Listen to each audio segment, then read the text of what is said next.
Kaladaki Teriyuma Karpura Vasana. I just do counseling and therapy for people. Without knowing your own traumas, you can't really, be there for the child as well. Kanye West said it best. Hurt people. Yes. A lot of us, we stop ourselves. We stop ourselves from becoming great, even though we have the potential in ourselves. Since we both studied in IISD, right? For people who don't know, Yes. International Indian School, the mom. Yes. Boys section. Oh, love it. Shout out to Biju sir. Shout out to Chandola sir. Yeah, great guys. Biggest thing is sir Fun being guys. so surprised that the math class in 12th completely passed. As in the commerce math class, everybody passed. Sir shocked like, oh. Not only sir, we are shocked. Everybody shocked. Literally, everyone was shocked. There's this dance between fate and free will, Okay. I think. We are a product of their relationship. Yeah. Like even having a break might be, like you said, A privilege. People It is a cannot privilege. afford to take breaks. Yeah. A few tips on keeping this mental health healthy and not mental. I like that. That's nice. I don't feel safe. This is not my safe place. People have become snowflakes. You need people around you that support you. You need like a solid coach that really pushes you. I mean, I had a great coach, and he actually really appreciated me. Name. Solomon, sir. Yeah. Why am I so unhappy? Why am I... Physically, I've got everything. Materialistically, I've got everything around me. And why am I so unhappy? And that's where everything started for me. So first thing, for the people who don't know who you are, right? There are a lot of people who know who you are. They will be watching. For the people who don't know who you are, right? Yeah. Can you give them an intro on who you are? Yeah. Yeah, sure. So, I was with Caleb and we used to go to school together. And really good friends. And I just disappeared after a point in time. Yeah. And Off grid. completely off grid. That time I completely went into psychology and counseling and therapy.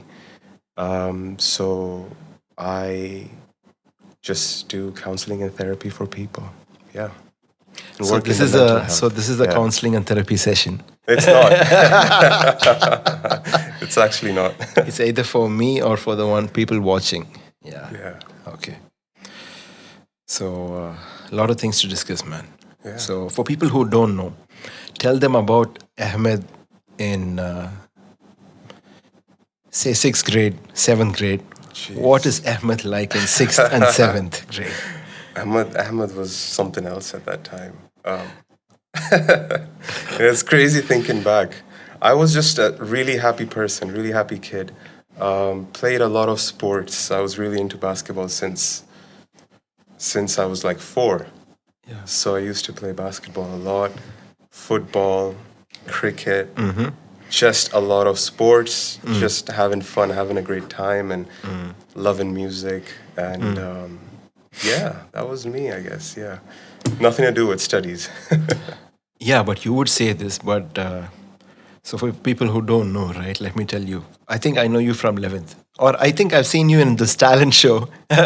So that's this talent show. I think people can resonate, the people who know this, right? Yeah. The first time I see Ahmed is he's taking his electric guitar and his friend is bringing your, what is that?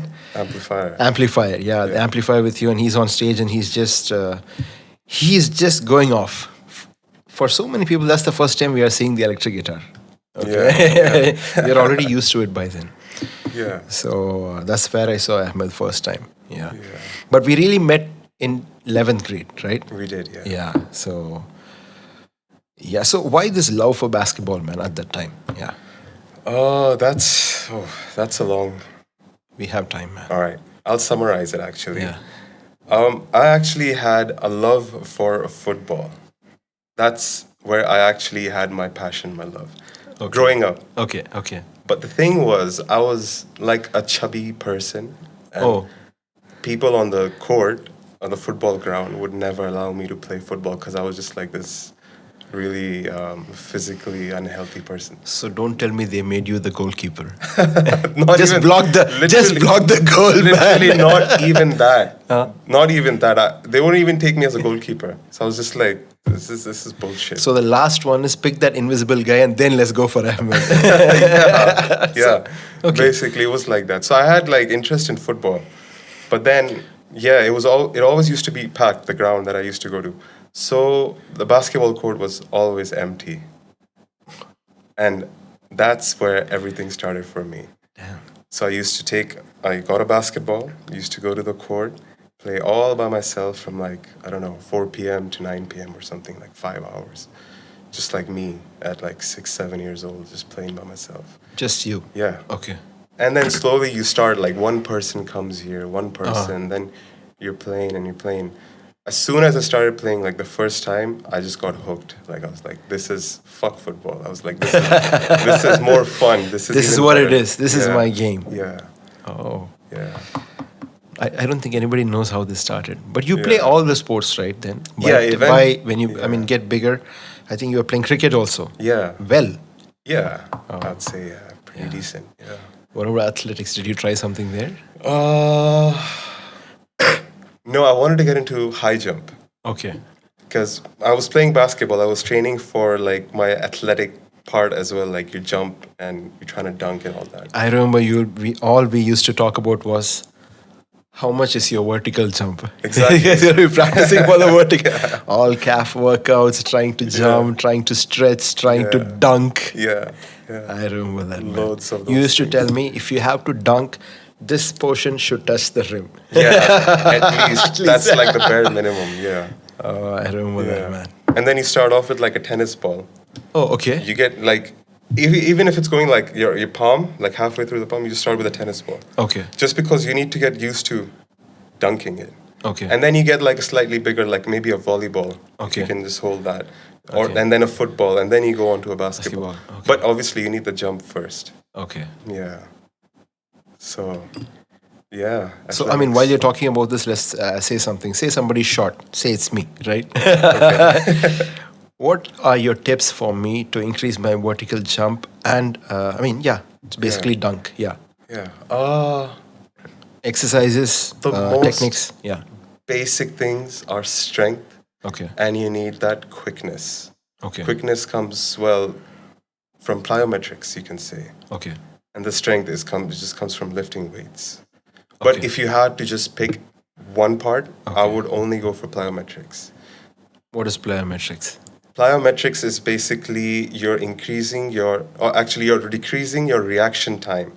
So you're basically training your body to react even quicker. The reflex, you mean? Yeah, so Okay. you know how the muscle contracts and expands? Yes. Yeah. Basically, you're training your body to do that quicker. Oh, okay. The quicker you do, the higher you jump or the faster you push, whatever it is. So, for any kind of sport, this is a big deal, right? Yeah, if you want to sprint, Okay. if you want to jump high, this is the fast twitch muscle, you call it.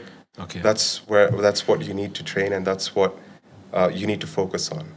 So Okay. How? What do you do? right, so you need Okay. reactive exercises. Okay. Reactive exercises means box jumps, Okay. depth jumps. Okay. So a depth jump would be like you stand on a platform, Okay. maybe like 20 inches Okay.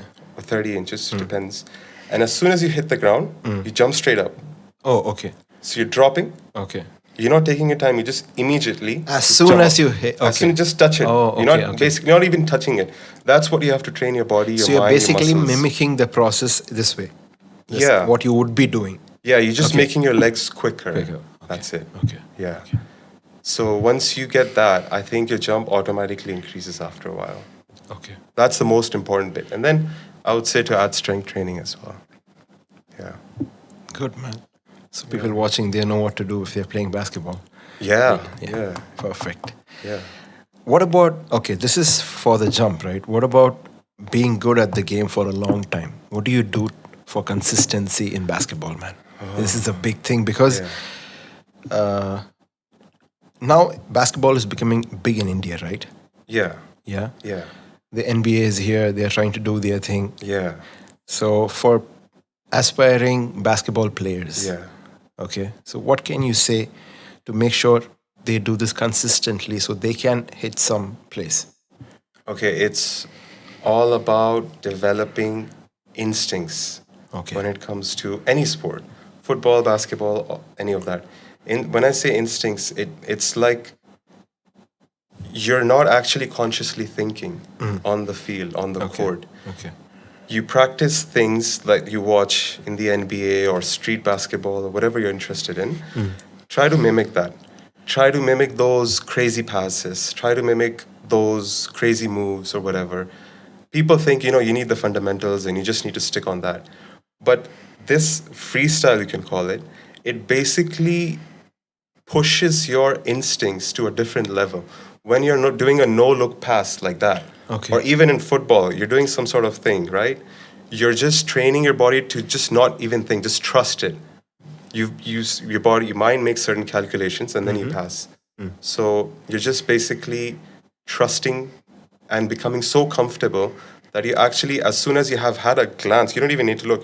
You can see it's in your vision there, Yeah. and you can just make that pass Okay. because of all that freestyle and whatever it is that you're practicing. Okay. So you're telling to watch the tapes. Watch the mixtapes. Watch and one. I don't think if it was not for you, I would not even know what and one is. Yeah. I think you yeah. guys were telling me this is street basketball, man. I used to ask them why they don't go to the NBA. Like, this is more than enough. What do you ask? What are you talking about NBA? This is Yeah. more than enough for these people. Then I started to watch the professor and all those guys. Yeah. There is somebody like that, right? Damn, yeah. I'm just remembering all these guys. All these yeah. guys. Yeah. So, well, now they know what they need to do to be consistent, right? Yeah.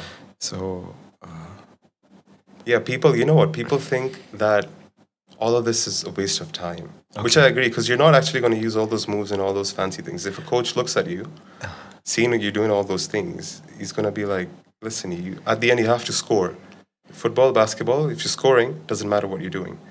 But the point of doing all those things is to develop that certain trust and certain instincts, basically. Yeah. You don't have to do all those things on the court, but you've got that certain confidence. So yes, basically, the reflex you're saying. So body is ready to do it at a point of time. When you said scoring, I remember another thing. If somebody is making music, right? If they're not scoring music on a daily basis, when some director comes to you asking, "This is what I want," they can't make that music. Yeah. Because they are not yet free or ready. Like they have not explored in these different things, right? So they don't know what to do. They'll make something that they like. They can't make something what they ask for. Like, this is what I need. You cannot customize anything to what somebody needs. I mean, in a different place, right? When it comes to music or when it comes to anything, if you're not readily doing that for a long time, when opportunity comes, you can't do anything. It would not even be opportunity, I think. Yeah. So basically, it's more being prepared for that opportunity. Yeah. But more technical, what you say. Do all these things on a daily basis, so you're ready when basically preparing for war, right? So you're daily practicing, daily fighting, daily doing some kind of physical activity, so your body's ready to, like, at least body's built to have some kind of reflex. If you don't do that, your body doesn't know what reflex is. Yeah, of course. Okay. And you're also like exploring, you're going out of your whatever's been taught to you. You go outside of those zones. When you go outside of those zones, you can bring amazing things back into this world. Okay. So even in cricket, you'll see there's like a textbook way of playing cricket, like batting and bowling and all that. And then there's stuff that you the see IPL on way. And then there is the IPL way of doing these it. flicks, that flicks, reverse sweep, and this and that, which was never ever like a In the textbook book, thing. But that's where now it's a lot fun, a lot easier, and you're more creative in playing any kind of shot. Any ball you can hit outside. So that all comes from like doing those things that are outside the limits, and then you bring them in. Okay. Yeah. Basically pushing your limits, so those are not limits at all. Yeah. Yeah? Okay. It's just So talking about basketball, your GOAT's 5 greatest of all time. You're not expecting this one. No, man. No way. It's too hard to say, but there will be maybe not in rank wise, but 5. Oh, okay. That's easy. Not rank. I will tell you to. I mean, that's I know. Okay. Obviously, I have to And put, why? Yeah. I have to put MJ there. Okay. I think MJ literally made basketball global. Not just being one of the best players, he was literally a star, like everywhere in the world. I get when you say that because people did not know basketball and then know Jordan. They knew Yeah, basketball because they knew Jordan. yeah, yeah, I mean, at least not the Americans, but people yeah, outside watching the yeah, sport or listening to all these things, they yeah. knew a game like this exists because of Jordan. Michael Jordan. Yeah. Yeah. So I So get it. He's everyone there. knows, Yeah. like almost everyone knows about the Everybody's Bulls. list. Yeah. Okay. They know about Jordan. Jordan. Even though the Bulls right now, nobody knows what what position they're in. But he's brought Bulls to the spotlight. He's brought basketball and He's brought basketball to the spotlight. yeah, Yeah. yeah, which is incredible. I think the first time I saw in my GK book, our GK book, whatever, there are all different sports person, and then there is Michael Jordan, and then okay, there is a game like this because we have it as a sport in the school, Yeah. but then only you get into it. Okay, what is this? This looks really cool, and then Yeah. everything else. Yeah. Yeah. So So I'd go with MJ. okay, Obviously, I have to put MJ. Another amazing player is Steph. oh, Steph so you are Curry. watching the game now? Well, I thought you stopped watching. in recent times. Now, he changed something as well. He changed the whole shooting, the whole purpose of a point guard and a shooting guard. He changed that whole game. Like, now people are taking shots from anywhere. Accuracy, man. Accuracy is incredible. Like, it's not seen before. Like, the amount of threes that he puts in, it's just, it's crazy. Of course, people have done it in the past. There's other Yeah. people, but not to this level. This is too accurate, right? Yeah. Yeah. So Steph Curry, I'd put Steph Curry there. LeBron James is there, Oh. 100% in my list.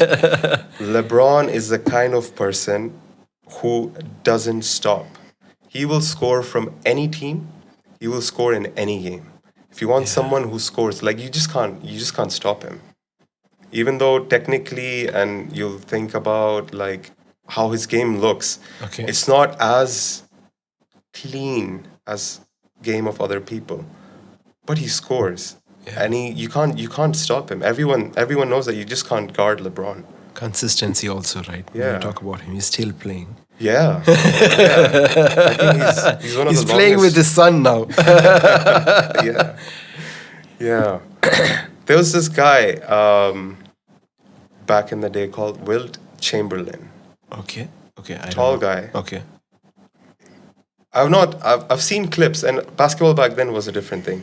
But in his era, he completely like revolutionized basketball. He was scoring like 80 points, 70 points a game. And all the records you'll see is like set by Will, like the amount of blocks, Okay. scores, and all that. Even though basketball back then was like a different game than what it is now. Okay. But he just had a great time. He's the kind of person who just had fun, you know. He wasn't like a comedian or anything like on the court, but he was just like, I'm gonna do whatever I want to do, and he knows that he can score those many points. It's not like I know I can score, but I'm still gonna not do it. He knows he's great, and he just went for it. A lot of us, we stop ourselves. We stop ourselves from becoming great, even though we have the potential in ourselves. But Wilt was like, I'm just gonna have fun. I'm just gonna. Okay. Since you said that, why did you stop basketball? Me. Wait. Let's finish the four. Oh yeah, we are we've three, got right? four. We've got Four. We've got Okay, Wilt, one more. Steph, LeBron, MJ. Okay. Fifth, I'll put Shaq. Oh, Yeah. you'll put Shaq, but you won't put Kobe. I thought about Kobe. Okay, it's your list. Yeah. Yeah. Kobe's amazing. Of course, he's a legend. But everybody's inspired differently, man. I get it. So please. Yeah. I know. Now I'm thinking about a team. Okay, your team. Yeah. I came to four thinking about the best players. Okay. And on the fifth one, I'm thinking about, something's missing now. The partnership, Kobe and Shaq. Yeah. So I'm like, already have MJ. And he's quite similar to Kobe. Don't tell me, what is the guy who they bring in, not Scottie Pippen, the other guy, what is his name? Dennis Rodman. Dennis Rodman. So I don't think you'll be telling Dennis Rodman. But so this, But he's amazing. He Yeah. was amazing in the Bulls. Yeah. He's great. I think I'll put Shaq. Shaq was just like, yeah. Because Kobe said, if Shaq trained as hard as him, there's nobody that can beat Shaq in the game. That's what he said. Yeah. I've seen one of the interviews. That's what he said. yeah, RIP to Kobe, man. yeah. Kobe's incredible. Yeah. So Damn. this is your top 5, right? Yeah. Now the spin-off story. I don't know now. Now I'm like confused. Like, should I put Kobe? Should I put Shaq? I'll still stick with Shaq. Okay. Okay. Yeah. So why did you stop playing basketball? The real reason. The real reason. Maybe everybody is thinking. I guess Yeah. some people won't even know where Ahmed is, right? So now they know where Ahmed is. Ahmed is in Coimbatore, man. He's at my crib. Yeah. Caleb found me somewhere. I was just walking by. Anyway, it's cool to see you. And so, yeah. Why did I stop playing basketball? Oh, I think, and I have to say this honestly. Okay. I think the environment that I was in didn't really appreciate where I was in basketball. And Okay. being young, I sort of maybe limited myself, and I just thought, maybe it's not going to work out. Maybe, because when I'm in school, you don't really hear much like, you hear like, okay, you're a really good player. But then after that, it's just maybe being in India or being in school or being at my house with my parents and all that. Maybe that appreciation wasn't there. That, So if you're somebody, actually good. Oh, okay. So if somebody told you this is your potential, right? I You think- can go there. So you Yeah, would have. somebody was like really there and said that, you should actually just go for it, forget everything else. Then I think I would have gone for it no matter what. Okay. So if you were in the US, Yeah. it's a big possibility you're saying. Yeah, I mean, yeah, US and even like everyone around you as well. Okay. You need people around you that support you. You need like a solid coach that really pushes you. I mean, I had a great coach, and he actually really appreciated me. But that ends after a while. We end school and that's finished then. Oh, this is your talking about school? Yeah, after school. Yeah, Shout out. Name. Solomon sir. Yeah. He's great. He So I will watch, man. I Yeah, think. he's incredible. Yes. Solomon sir, Tapas sir, and all of them were like just incredible. Yeah. Yeah, they actually really like encouraged me and pushed me. But I think you just finish school and then you're out in the world and nobody around you is really in that world. And then you still know like, okay, you need to go for it, you need to do it, and you sort of push. But when you start facing some setbacks here and there and nobody gives a shit, then you're sort of like, okay, why am I like putting so much effort into this? If it's cricket, for example, it's a totally different story in India. Yeah. Maybe you would have made good. Things would have been different. Different, You hear, you see, people love cricket. But did you and all think that time the cricket would be better than basketball? No. You were just like basketball. This is it. Yeah, cricket. Because you were playing well, right? Yeah, I was playing cricket quite well. I was playing cricket, I'd say just for fun. Yeah. Never thought of it as like making a career. Yeah, out but of still it. you did well, I guess. I did remember well, the yeah. house matches and things like that. I mean, if I would have pursued either of them, I think maybe not in cricket. I wasn't that. India is just amazing in cricket. But yeah, if I would have pursued either of them properly, I would have been somewhere when it comes to sports. But looking back, there's absolutely no regret because every time I made those decisions to either go for it or to change, I always questioned and thought about these decisions. Like, why do I want to change and what's the reason? Am I going into something even more appealing to me? And if that's the case, then okay, I shouldn't really think about this decision. Okay. So, yeah, I think the environment. Okay. Yeah. Of course, we should take our own responsibility. Yeah.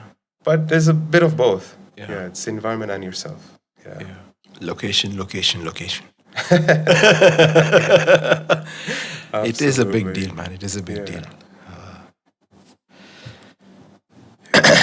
So, since we both studied in IISD, right? For people who don't know, Yes. International Indian School, the MAM, Yes. boys section. Oh, love it. So, tell me a story that nobody has heard, right? Like you At school. from school. It's school stories. IISD story. Let's go. Right. I don't have as crazy stories It doesn't need to be as crazy. other You people tell us, have. then we'll tell you if it's crazy. Uh, I just spent a lot of time outside of class. I wasn't really Class. Okay. in class. And So I while think, you were outside, yeah, I think because I had this reason or excuse because I'm in sports, sports. Okay. I could just, you know, real reasons, not like just making up reasons. I made up reasons as well at times, but I wasn't really in class. I was really not bothered what's going on in school. Like my whole thing was okay. When exam time comes, I have to sit and write my exams. But I don't know, man. Not really. I don't have like a crazy story. I don't think so. Yeah. Any story, something that happened in school, or the biggest memory in school, man, or like this I can't forget this, like this person, this teacher, this one, or whatever, right? Yeah. They said something, or something happened, or Yeah. that changed everything. Some school story that changed the whole perspective of anything. Yeah, You know when we met in 11th, right? yeah, And yes, we're in accountancy and math and all that. yes. And I was absolutely shit in accountancy. Okay. And I wrote my first term paper, and I think out of 100, I must have got like 6 or 7. I don't know. That's the norm for me. Like first term, second term doesn't really matter. Okay. And I don't study. So Here that comes was like the norm. So here comes a success story. Let's Now, go. yeah, summertime comes, Okay. and results come in. And for some reason, that time, my dad just decided to ask all about my results. He never, well, he used to, and I used to make up an excuse. Oh, it's not here, it's going to come next week. Okay. Just thinking and hoping that he's just going to forget about it. You know, he's going to be busy and he's going to just forget about it. This time he didn't. Okay. I said, no, it's not here. It's going to take like 4 days. And I'm thinking, oh, right, in 4 days he's going to go somewhere else. So by the time when he comes back, he's going to forget and it's fine. Didn't happen. 4 days passed, he's gone, he's come back, and then he asks about my results again. And then now I have to say it because school's closed now. Everyone knows there's summer holidays now. And I had to tell him, you know, this is what I got in this is what I got in this, and then this is what I got in accountancy. And then he's like, in accounts? How do you like not understand accounts? Okay. And it's just like plus and minus, you know, it's not like It's not algebra. it's not like proper Differentiation or math. calculus. Yeah. Okay. You know, doing like san and Okay. sign. Like, So people got it. We got it. I was not into it. So yeah, he's like, this is just calculation. You know, how could you score so low in calculation? And it's just like simple, like 1 logical. + 1 is 2. Quick max. Yeah. Big Shack. Shout out to Big Shaq, my accounts teacher. So yeah, and it's just like logical stuff. You know, what is credit? What is debit? It's like.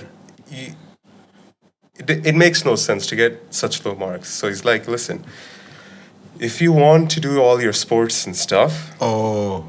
this is what happened during the summer.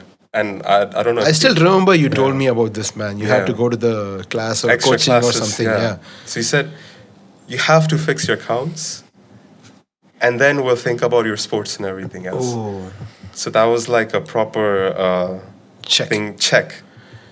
And yeah, so I took some extra classes the whole time in summer. I'm going like twice a week. Where? Some ISD, not teacher. He worked in the accounts department, I think. In school? Yeah, I don't know who he was. Never seen his face when I was in school, but he was in the accounting department in school. What better I mean, how better can it, how much more practical can it get? Don't get the accounts teacher, get the guy who works in the accounts department. So yeah, I got that guy, and surprisingly, he was just going for a holiday for like 3 weeks, right at the end. Okay. So the beginning of our holidays, I was just like in those classes, in tuition, and doing extra classes. And once I got the hang of it, like you get the basics down, account was just like, it was just so easy. you know? Yeah. Okay. Even after a while, he was like, you know what, you've done like for the next 6 months now, it's finished. In 2 months, we're like focused. I remember this. And the crazy thing is, I was also like, when I'm going out, like it's holidays, right? I'm seeing people, I had homework to do. Okay. So I remember being in the mom, and I don't know who I was meeting up with. I was telling the guy, listen, I have to finish my homework. They won't believe you, man. Whoever it is. Is this Ahmed? He's talking about homework in the holidays. Yeah. I was like, I have to finish my homework because I have a class in, I don't know, next day or something. So I really have to finish this. Okay. That's what I was doing in the holidays. I'm playing basketball, thinking about my homework, playing basketball, thinking about the homework. Okay. Pass it, it's done, come back like a fucking king, like in like when after the holidays, and I'm just sitting in like accounts, like looking at I know this shit.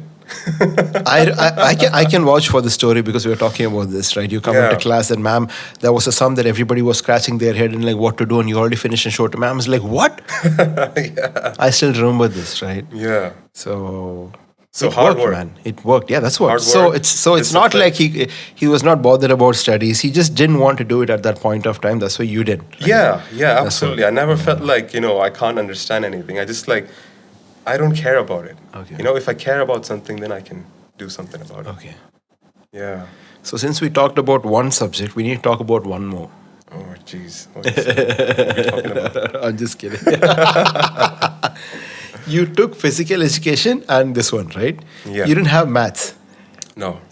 We are the guys who ended up with maths. No. I had math. You had math, right? You were with us. I was with you guys in 11 No, 12. but we had two different classes in the same class, right? Yeah, I so was you were in not math. with them. You were with math, right? So was in you were in Chandrola sir's class. Yes. Yes. No, Biju first. I think. mean the tuition. Oh, yeah. Shout out to Biju sir. Shout out to Chandrola sir. Yeah, great guys. Biggest thing is sir Fun being guys. so surprised that the math class in 12th completely passed. As in the commerce math class, everybody passed. Sir shocked, like, oh. Not only sir, we are shocked. Everybody shocked. Actually, everyone was shocked, yeah. Yeah, because there were science class students who failed in math, and then there's this commerce class who don't know what it is. They all passed in math. Oh, It was crazy, man. Yeah. Good times. Yeah. They were good teachers, yeah. They're fun teachers. yes, you know? yes. You could joke around with them a little bit. No, that's, I mean, Yeah. yeah, definitely. They were good teachers. Yeah. So, anyway, so that was IISD. Yeah. So, shout out to the school, shout out to all the friends, man. Yeah. It's crazy. In 1 month's time, I meet two people from IISD, man. Yeah. There was another friend called Martin here, I told you, right? Yeah. Martin. So in 1 month's time, two people. There is no it's not like publicized outside that we're going to see friends from the school or something like that. It just happened. It's crazy. And I just messaged you. I was Yeah, just and like, so okay, guys, this is so crazy. I mean, we used to catch up like 5 years back or something, right? 2018 or 6 years back. Yeah. After that, no contact, right? Because Ahmed changes his SIM like he changes his clothes, right? So every day, new SIM, you know why it is. You guys know why it is. No. New SIM means new what? no. Not the case. Not the case. Clean and pure. That's how it describes it. As white as your shirt, man. Okay. So, what was I saying? What was I saying? I totally forgot. About Anyway, how 6 years So, I randomly go to my Facebook Messenger and I didn't know that is, it was spam messages are there and all those kind of things. So I go there and there is this message from Ahmed, like just few weeks back. Ahmed? Which Ahmed? The one that I was trying to contact. And I'm like, he sends me a say, hi Caleb, how are you or something. That's like 5 years old or 4 years old something. Then I send a reply, he texts back. And he says he's in Vietnam that time, right? Or China? Vietnam. Yeah. And he's doing this. So we are talking like, hi man, all this. He's telling me what he's done last 5 years. I'm telling all these kind of things, what's happening here. And then we didn't know we were going to meet. I just told him, you know what, if you're coming to India, please come to Coimbatore. Because he had already come once. Yeah. I did. 6 years ago. 6 years ago. Yeah. So I said, just come in, man, and all that. And I think 1 week after that, you were like, Caleb, I'll be coming to college. I'm like, what? Keep the room ready. Ready. I'm coming. Get the Yeah. lights, Get the lights, get the cameras. Yeah. Yeah. Action. So he's here, and that's how this story happened, man. So, I mean, it's a coincidence, man. We didn't plan for this. I No, didn't tell nothing him was this is what, planned. and he didn't even come. So we are going to sit down for the podcast. Yeah. It didn't even happen like that. He was here just to talk and have some fun and just to like Yeah. travel to a few places, right? Yeah, But we thought, exactly. okay, if he's here and he's not going to do the podcast, then no way. He has to do it. Guys, you need to free me. Yeah, so the chains, you chained. know, the You can't see it, I'm shackled. Yeah, that's what. So I'm like, we had to do this. So anyways, so there are a lot of other things to talk about. So the school is done. So that's the first 1/3 of whatever happened till now, right? Yeah. So right after school, how was life after school? With what people tell how life after school is going to be, right, in college or university. Yeah. What changed in a big way? The way you see life generally, Yeah. okay? Because I think my eyes opened when they said I could not take science. I could, that's the first time I think a major thing happened. Yeah. Because you're just passing life and you're just doing something. You're not cautiously doing anything. Yeah. I mean, you might be, maybe different people are different, but Yeah. right at the time the principal said, you know what? Wait, I need to tell this since we are giving a shout out to ISD, right?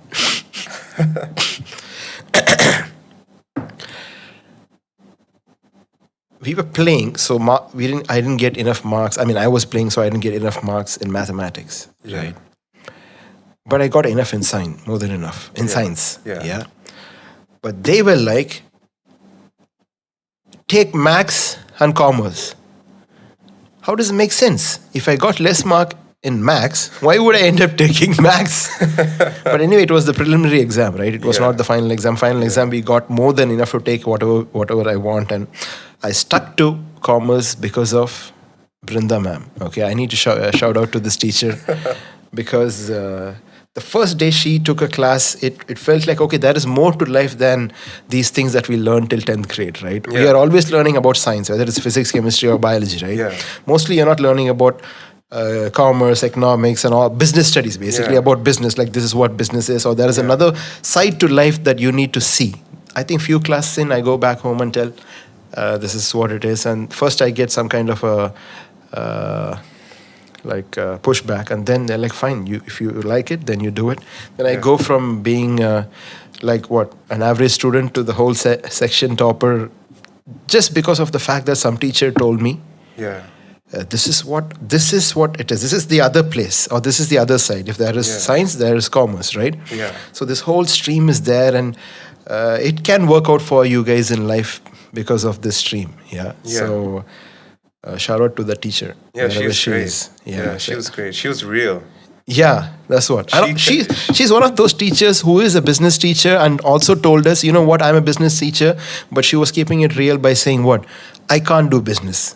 Yeah. If you would ask me to do business, I might not be a good business person, but the way she taught business, just it was something else. And we had fun, man. I mean, like, we had really good teachers. So shout out to all those teachers. Yeah. We were talking about, how did this spin off this way? Like we were talking about, So until then, I was just like, we don't know what is cautious. Then only you feel like, what were we doing all this while that we couldn't do something? So the mainstream narrative changed then, or you understood this is a mainstream narrative. There is something more than this. Yeah. So this is my, for me, like when things were like, oh, what did we do, or what should we do, right? Yeah. So what about you, man? Like, I think I was one person for quite a long time. Like even after school, I think I was still the same person. Even when I went to university for physical education, I was still the same person. I dropped out. I didn't like do it. I just went for like a year and then I dropped out of it. I think the point came in my life where I was like, I feel so influenced by everyone around me. I feel influenced that I've picked up all these things that I think are mine, which are probably not even what I want to do. And I always felt disinterested. Like you give me, like it's sort of like giving someone a free choice, a free option, but you also like constantly saying, you know what, yeah, you can do it, but I don't think it's the best idea. Yeah, sure, why not? You can do it, but you know what, I don't think that's the great. It's all, You're giving someone a free choice. it's almost like giving certain options Yeah. is itself like a box. You're not telling them what all is available. You're just telling them, Yeah, no, even it's not even like that. It's like you can pick whatever you like. okay, You can do whatever you like, but you know what? I'm going to give my input about it. I think it's not going to work out. okay. I think it's shit. Who's this? This is just my Who is friends, Okay. mainly people that I was interacting with at the time. Okay. My friends and like other people. Yeah. So a point came basically for me at that time is like I need to just like completely stop all of this and just go for like what I really, really, really feel deep down inside. And once I took that decision to do that, I think from there I started to trust everything that came like from deep within myself a lot more. And that now has become this completely different life for me where I feel fine with everything. I feel like everything will work out because whatever it is that's guiding me, whatever that thing is, always works out for me. So I think when I came to that point where a lot of the things are not working out, and I'm just like, you know what, I've wasted so much time. I've not really done anything. And why? What's the reason? Why do I just feel so disinterested? Why do I feel like? And it was just because that I felt like I was so influenced by like things around me, Okay. and I just had to make a decision. I'm going to stop this here, just go for whatever it is, and not look back. It works out great. No, it doesn't work out. Doesn't work out. You know, I don't care because I've tried whatever it was I wanted to try. So how do you find out what I mean, how do you know that this is what is deep inside you? Like how do you like find out like this is what you like you're supposed to be doing? It's sort of like a dream. Okay. Like you know how kids we don't have limitations when we dream. Like they say they want to be an astronaut, I'm going right? to be an astronaut. I'm going to be a scientist. 2 I'm gonna years be a later they're like musician. I mean, when they go to Yeah. fifth or sixth, they're like, this is reality, man. Yeah. So it's People like didn't even go to the moon. yeah, there's a lot of that as well. They just went to Hollywood, didn't they? Just switch the button. We just switched the button. Yeah. Okay, yeah, please. Yeah, so it's like they have these dreams, kids, children, and they don't care if it's possible, not possible. Oh, how am I gonna fulfill this, that obligation, this money, and where? Nobody gives a shit about that as a child. You're just like, I just want to be that person. Of course, after conditioning and like you experience things in life and all of that, then you're like limited in what you do and how you do. You're so by that time you're just like I think that's why it's really important that you know as parents they try to not put those kind of things in the child. I think the child is born with their own DNA in a way, even though it comes from the parents. Parents. Okay, but what is the extent of that? The parents saying you can do whatever you want has become now you can be whoever you want to be. As in, as in all these supernatural things. Marvel and DC characters in real life, right? Yeah. I'm talking about this whole woke agenda, right? Yeah, That you could okay. be whoever, whatever it is, and you could be anything, and these are your pronouns and Yeah. whatever, right? That Yeah. is the extent of what. There is an extent where parents don't encourage. I get what you're saying, Yeah. right? They should encourage the kid that he can do what he wants to do, Yeah. or there is a way to do what he wants to do, right? Yeah. Like there is like 50-50 possibility. Definitely he could do it, right? And where do they put the like limit, right? Yeah. On like, yeah, this is what these are the right things. Yeah. Okay. And these are maybe not wrong. Yeah. Where do you like put the line? A balance. Yeah. A balance is definitely needed. It's not completely like just do whatever you feel like. It's a kid at the end of the day. Yeah. You know, they don't know anything about the world. You just tell them this is this, they're going to believe it. This is this. Tell them this is that, they're going to believe it. It's a kid. When I say encourage it, you encourage it in a way where whatever you can physically is possible, that fulfills them, you do it in a safe and secure way. Even though if it's something like something really silly, I want to be like a policeman for today. Okay. A kid says that. Play dress up with him, like, okay, well, it's going to be policeman, all right, you can be Okay. a policeman. Just fulfill whatever that fantasy is, Okay. if you can, in a Okay. safe environment. Yeah. But obviously, you need the balance of letting them do whatever and that part of safety and security, and which is discipline Yeah. as well, in a way. So you need that sort of balance, and it's it's not as simple Yeah. There you go. because it's not as simple. Because people were at home before, man. One was working, a parent was at home. They could watch the Yeah. kid. They could literally parent the kid. The word parenting, right? Yeah. They could do that. Now Yeah. it's somebody else, or it's the school, Yeah. big time in the school, or bigger than the school, the media. Whatever they Yeah. see is influencing them big time. So how can we make sure this goes back to the parent?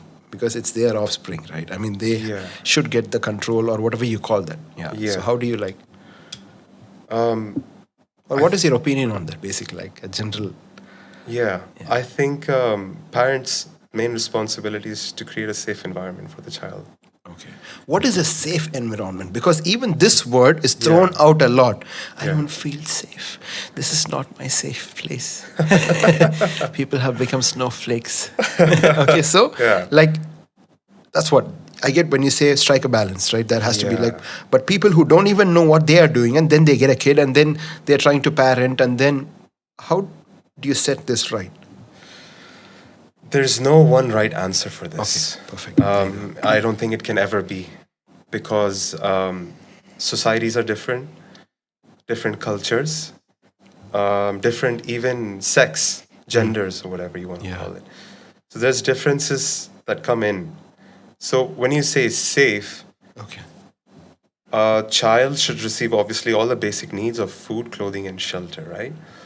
Then there's the emotional need, which is to be seen, which is to be appreciated.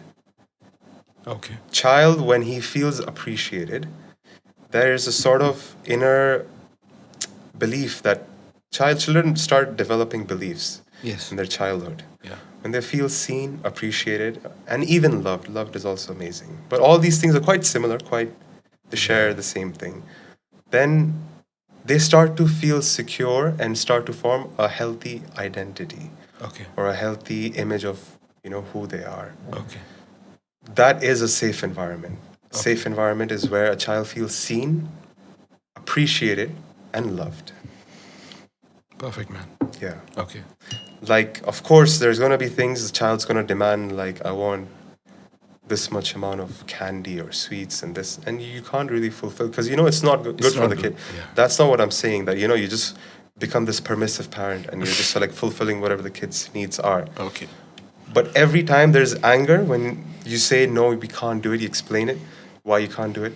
Kid says no, I want it right now or whatever, and then you make sure that you can see their anger. You make sure that you still appreciate them, you still love them when they're angry, when they're sad, when they're crying. You don't push them away at that time.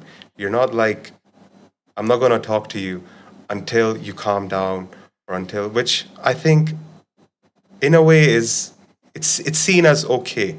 It's a bit better than not like whacking your child. It's still better than that. But most religious text, Yeah. what does it say? If you don't use the stick, Yeah. yeah, I guess so. yeah, it does. It does. Okay. Yeah. If you don't use the stick, Yeah. uh, Yeah. discipline the child in a certain way, so when he grows up in wisdom and stature, Yeah. he is going to be good. That's not the Yeah, exact word, of but this course. is paraphrasing, right? Yeah. So there has to be a certain level of Yeah. yeah. And like I said, like, it changes. It's not Yeah. one thing that, because we have parenting done in so many different ways in so many different cultures, and Yeah. you have effects of it and consequences of it in different ways. So I wouldn't say there's one perfect way of ever doing it. But what I'm saying is that you accept the child. Accept the child with their anger. If you stop accepting him when they're angry or when they're crying, when they're sad, I think they stop accepting those emotions within themselves. Okay, they start to suppress all these things, you're Yes. saying. Okay. Yes. In a certain way, Yes. which might not be good for them later on. Yes. Okay. Yeah. So that is a safe environment for a child, I Okay. would say, yeah. So, I mean, talking about this, we need to talk about counseling, right? So, this is Yeah. one of your areas. Yeah. So, parenting a child is very difficult, man, now. Yeah. Okay, more than ever before, because there used to be joint families. People grow with the grandparents, so there was a certain kind of disciplining and love and care, all Yeah. together. This is not just discipline, right? Yeah. This is everything. All the emotions that you said, everything gets its own place. Yeah. I wouldn't say space. I'll say place. So that's all done. Most of it is done, right? Okay. Now it has come so far to single parent houses. I'm not even talking about two parents. It's come this far, right? Let's not go even more further, but this is like a place, right? So generally, whether it's two parent household or single parent household, all of them are working. Yeah. Okay, so somebody else is taking care of the kid. The schools are taking care of the kid. Most of the time they spend in school. And what can a parent do, or how, or what are the things that they make sure? I at least see to the fact that these things are available for the kid. So, what are these things that a parent can do, from the parent's point of view? Yeah. Yeah, it's sad that how our world is when it comes to parenting, that both parents have to work, and the economy is made in a way right now that you have to do that so that you can actually fulfill a lot of your basic needs. We're talking about like having one child. Imagine you can't even think of having like more than because there's so much you have to give. Coming from a country that has more than 1 billion, almost 2 maybe. So it is really difficult. It's really stressful. Okay. It's really stressful for parents to actually be there with their kids when they come back from work. Because, like you said, both of them are working, both of them are stressed out, both of them need some time to themselves, and it's not easy. So, you have to try. You have to try what I said earlier, as much as you can, to make sure you're that parent that is appreciating your child. As a child, they don't know anyone else. I'm talking about like sort of like toddlers, really. Yeah. They only look up to mom and dad. And a lot of, like you said, houses are just like single parent. That's even more difficult. Yeah. Because it's mostly the women that go out to work. Yes. Father's not in the picture for whatever reason. Yeah. They're so stressed out. There's only one person to take care of them. Yes. And the child and the house. And they're also taking care of maybe their mothers and other Yeah, their people. family. Yes. It's really, really difficult. And as much as they can try, give love to themselves, appreciate the hard work that they're doing, understand that it's not easy, give themselves that break. I think we push ourselves too much without ever appreciating all the things that we do. So I think as a parent, first thing is to appreciate what you're doing and how much effort you're putting in. And with your child, you have to just make sure that you give them that love and you give them that attention. Attention, seen, appreciated, it's all the same thing, really. It's nothing really different. But it is difficult. You have to try. There's no other way out of it without trying. Yeah. Yeah. And things do get easier. When you start appreciating yourself more and start not beating yourself up, there's both sides. There are people who are like completely neglectful. They're like, I don't give a shit about anyone or anything. I'm just going to look after myself. And then there are people who like try really hard to make sure, and then they still like feel guilty and shame. Like, I couldn't do this for my child, couldn't do that for my child. I just want to tell them that, you are doing great and you are putting all that effort in. So just take that moment to just look at yourself with some love and compassion first. And then give the same energy to your child as well. Okay. Yeah. So tell me more about counseling, man. What do you work with when it comes to counseling? Yeah. Do you want to know what like counseling is about? Yeah. The whole thing. Let's Okay. go. Yeah. Fundamentally, it is about being able to be there for another person in all their emotions, their stress, anxieties, whatever's going on. You're able to be there for the person. When I say be there, what does being there mean? You can just be there, like in the room, but you're not there. Being there means that you are able to be that accepting person with all their emotions, because all these things, whatever happens in childhood, and we're just talking about like small things, child not getting what they want, What? and not even that, that's absolutely fine, but like the love, I'm saying, in terms of love and all that, maybe they're not getting as much as they want, but it's still fine. But it can go to extremes. They can be abused in Yeah. a horrible, horrible way. Yes. They can be taken advantage of in so many ways. Yes. A lot of horrible things can happen. And that just builds up, builds up, builds up. And you're an adult now. That person is an adult. And being there in that moment for that person means all this thing that wants to come out, that it's been suppressed and pushed and so horrible to deal with internally, now they have a space where they can just completely bring all of those things out. And there you're still able to be with that person. You're still able to hold them in that vulnerable state they're in at that time. So counseling, fundamentally, or therapy, whatever you want to call it, is just learning ways and developing that capacity for other people to just be there. Okay. And then you have other things that go inside it, and then you break it down. There's a listening part of it where you make sure you can't really do that in a way, but you you make sure you're listening to the person. That person who's talking to you, he needs to feel that he's being heard. And that happens in many ways. You show empathy. And it's not like you're showing it. You should have empathy. Even in counseling and therapy, you can't really be of benefit to someone who you don't actually empathize with. Okay. If it's a person that you're just like, this I can't really, you cannot be a good therapist for that person, period. It's not possible. You can fake it. You can be like, I'm listening. But those unconscious leaks in your face, in your body, they will definitely come out, and he will definitely, or she will definitely pick that up. So all the expressions and things like that. Everything is like taken in, and you don't even realize, the other person doesn't even realize. Okay. And they'll be like, I don't know why, I just feel like, he doesn't care about me. That's what the client's going to think. Okay. And then you're like, why would you even say that? I'm listening to you like so intently. And why do you feel that?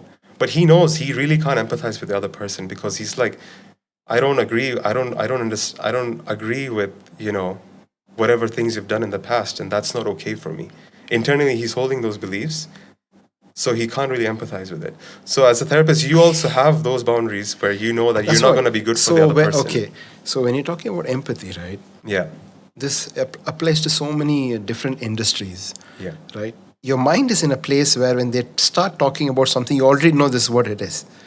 Okay? How do you empathize then? Like, how do you take it like this is not like the first time I'm hearing this, or I'm going to give you an answer. This is so personalized to you, though there is a bias in my head because I've heard this like 15, 20 times already from somebody else. Like, where is empathy then? So it is about accepting where that person is coming from. That is empathy. Accepting their experiences.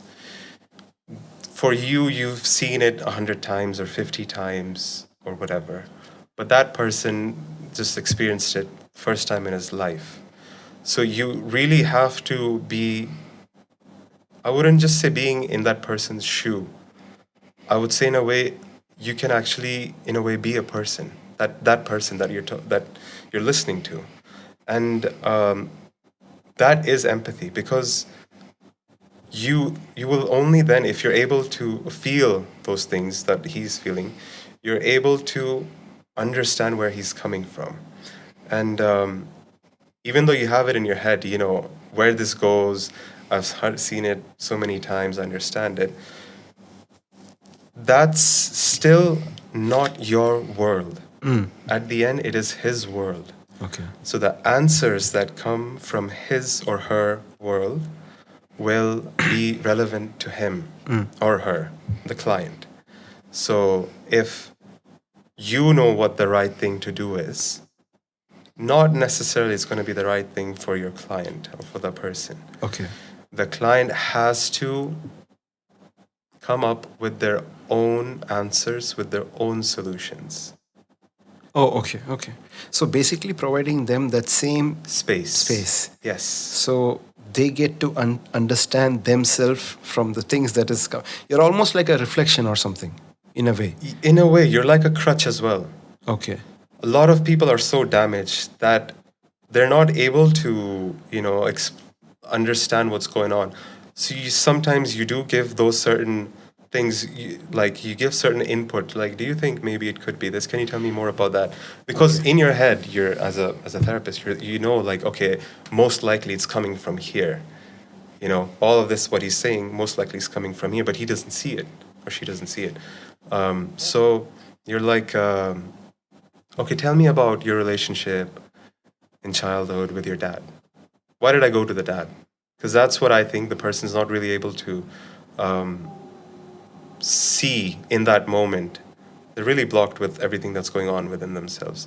And then once they start talking about it, then either it's true, either it's not true. Okay, okay. Yeah. So what inspired you to get into counseling, man? Counseling and therapy. Yeah. First of all, it was a very selfish reason. It was wanting to understand myself, wanting to understand why did I use all this time? Why am I so unhappy? Why am I physically, I've got everything, materialistically, I've got everything around me. And why am I so unhappy? Why do I not feel fulfilled? So it's more like a selfish thing first. This sounds like Batman's story. This happened to me and it's not going to happen to anybody in the world. Batman. Yeah. I guess so. I'm not. Yeah, probably. Maybe you didn't see this like I'm this. not, no. The birthplace of all this new Ahmed. Yeah. Ahmed 2.0. Okay. Yeah. So it was a very selfish reason to just like understand why am I being like this? Why do I feel this way? You know, and then I also had a really deep fascination with how people work since the very beginning. I would really question everything around me. I used to question verbally, and I realized it's not that polite. Everybody doesn't take it the same way. Exactly, as a child. Yeah. Especially when this fast-moving world, nobody stops to think, why are they doing what they're doing? Does it even make them, I won't even say happy, man. Happy is just too luxurious word. Yeah. I'll say, are they satisfied with what they're doing? At least are they fulfilled? okay? Yeah. With what they're doing, and they don't get a chance to. The crazy thing is, they don't get a chance to even think about that in this fast-paced rat race world. Yeah, there you go. Bars. But I mean, see, and one of the reasons we do this, right? We talk about this and we have this conversation is so that people can see and not implement this. At least they can be aware. That will be the first step for so many things. Yeah. They can be aware that there is another way. Maybe you need to explore certain things. Maybe I can do certain things even more better. Yeah. Or I should be doing it. If I'm not doing something to make it better every time, basically we are not doing anything. In a certain way, I used to tell to the musicians, or when I'm teaching music to kids, if you are not practicing every day or don't even practice, I tell them play with it. Yeah. If you practice, you're too cautious and you're just going at it like a soldier or like that, right? But play with it so that you might fall into something. Or experiment with it. That will be the more serious word. Yeah. So you might end up finding something, and it might be more helpful to play, not practice as in this is what you need to do. Yeah, there are sometimes you need to be practicing, but if you would play with it, you will find out so many things, and it will become more better for you, and you will start to learn really fast. If you are doing it like a drill, Yeah. it's not going to help. Yeah. Maybe in the army, yes, that's what you need to do. You need to Yeah. be that's a serious thing. But when it's an instrument or when it's a skill or something, you need to Yeah. play with it just like a scientist. Scientist, yeah, he's trying to find something, but quite a lot of inventions are accidents because of trying to do something else, an experiment basically. Yes. So only when you're trying to do an experiment, you might land on something. If you're Yeah. not occupied by doing that, Yeah. you're not going anywhere basically. There is no direction. Yeah. Of course. You're just So giving, you're just like putting out like 10 different things. You don't have to worry about all those 10 different things being great or anything. You just need that one. yeah. That's it. Yeah. But you need to do 10 different things to find one. Exactly. That's the problem here. Yeah, People so- don't want to end up doing okay, yeah. It's. I think a lot of the times people are worried about, what if this one doesn't, become the one. Yeah. A lot of the times that's the case that stops them. They put so much pressure on themselves. I had a friend asking me, when you try to do something new or different, like how do you do it? Yeah. Because that is a big question.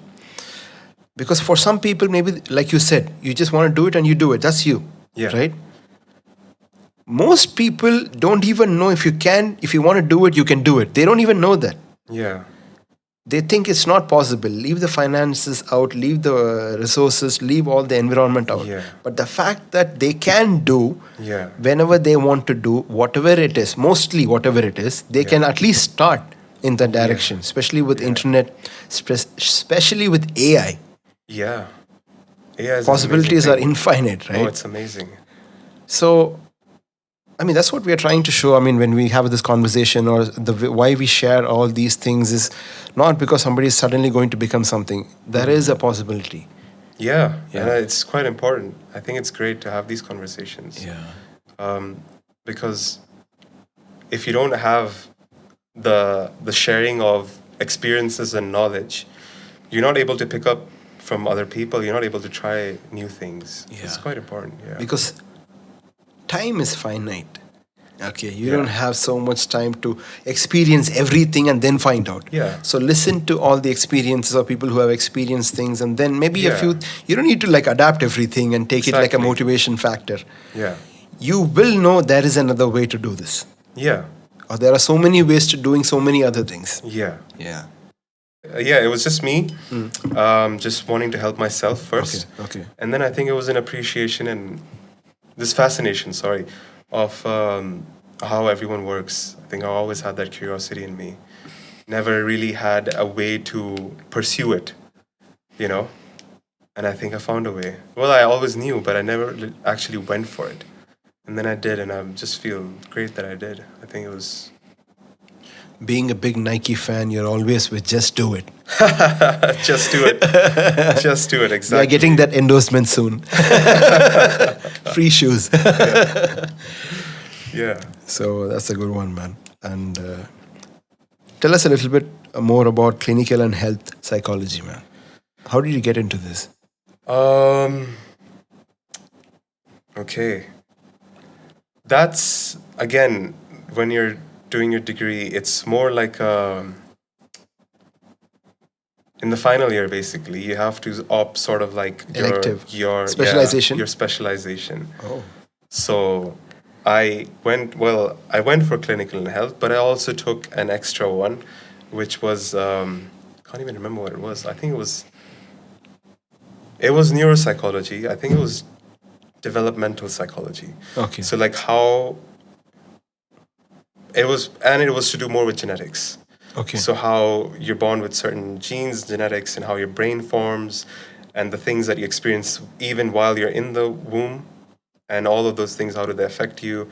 And then slowly your brain develops, and what happens if there's something that goes off in that development?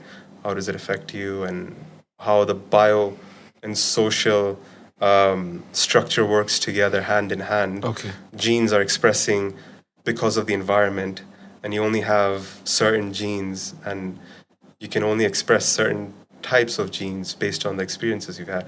Basically, it's just like how a person develops. That was a really like neuro part to it. Sorry, yeah. Wait, this word is thrown around a lot, psychology, right? So Yeah. fundamentally, what Yeah. is psychology, right? Okay. So what is psychology? For people who don't know, because most of them major in minor degrees, okay? Okay, I'm not talking about I'm not talking I'm talking about me also. This is everybody. I thought you were talking about Diddy.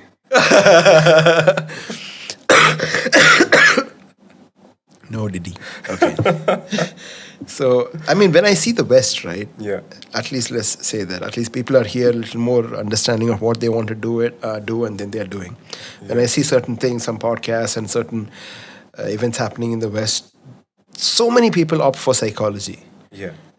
Okay, so I don't know. I mean, what they're doing with it, or is it helpful for them? Yeah. Okay, or they're trying to understand psychology. Maybe it is. Maybe there are some people who Yeah. are deliberately doing it for the reason of understanding what it is to follow the superhero path, right? Yeah. So, what is psychology generally, right?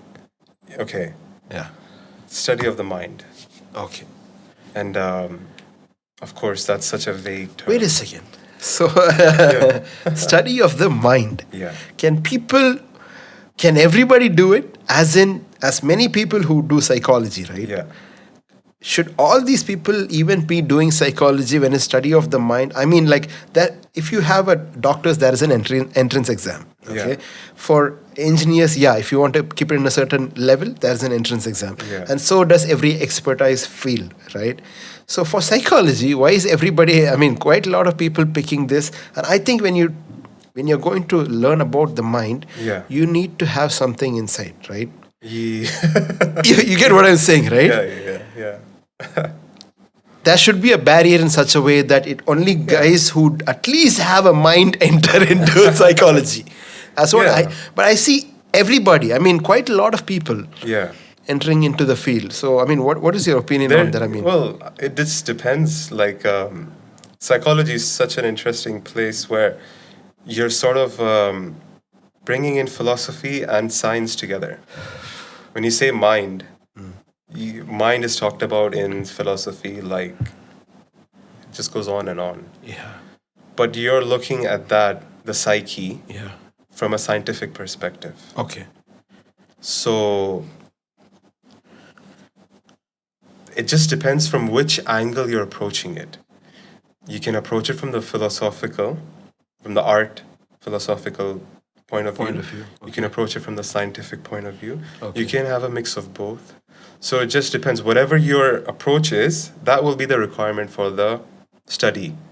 So if you're doing it science way, you have a certain science. You need understanding of science. Science. Yeah. Okay. Science, and if you're going into research, you need math, Yes. statistics, and all Yes. that. Yeah. So I don't know what the requirements are like in different places, but in a lot of places you do need like science background. Okay. Yeah. But what if they are pursuing it on the point of arts, as in philosophical? Yeah. They could do that also? Yeah. That's Okay, also okay, possible. okay. You can also do it in that way, but then you're more towards that side, Okay. in the philosophical, less to do with studies. Studies. Yeah. So you're telling me mind is where philosophy meets science. Psychology is, yes. Okay. Yeah. I said mind because psychology is still a big. Yeah. Okay, so psychology is where these things meet. Yeah, because you can't actually separate the mind from the body. Yeah. And if Yeah. you ask somebody where the mind is, you can't like put a place for it, So- physical location. Yeah, a doctor needs to understand how the mind works. Okay. Because they're a physician, they're working on the body. Okay. They need to understand the other part of it as well. You can't separate it. At the same time, the psychologist also has to understand how the body works. So psychology is study of the mind. Yeah. Okay. Yeah, it is. In a very simple, Very simple way. Yeah. layman way. Yeah. Okay. Yeah. Nice. And then you can go into like so many different paths. Okay. You can go into the behavioral part of it, which is more like cause and reaction. Like you do this, and then the person will do this. This is more like Pavlov's dog. Like you're basically teaching them. If I ring the bell, you're gonna start salivating, like you're gonna have saliva and all that, because you're anticipating that you're gonna get food now. Food. Okay. Okay. This is behavioral psychology. Oh, okay. So you're seeing how that cause and effect happens in a person. And then you have other different, you have marketing. How do you market stuff? Then you go on more into the business side. How do you like make your product the most appealing product, and Okay. how do you price it? That's more of like the marketing business. Oh, marketing psychology. Yeah, Oh. that's a big thing. All of these We were just pricing. talking about it the day before about marketing and branding, right? Yeah, Yeah, I get that side, man, because of this commerce background. I get how much psychology plays into marketing. Yeah. Understanding the mind basically Yeah. plays into Yeah. the consumer's mind or the potential buyer. I get that. Yeah. Yeah, so a lot of research goes into that, and then you're seeing it from like a humanistic way, like fulfilling life Okay. and all that. Then just different ways, and then Okay. yeah. So, what is clinical psychology?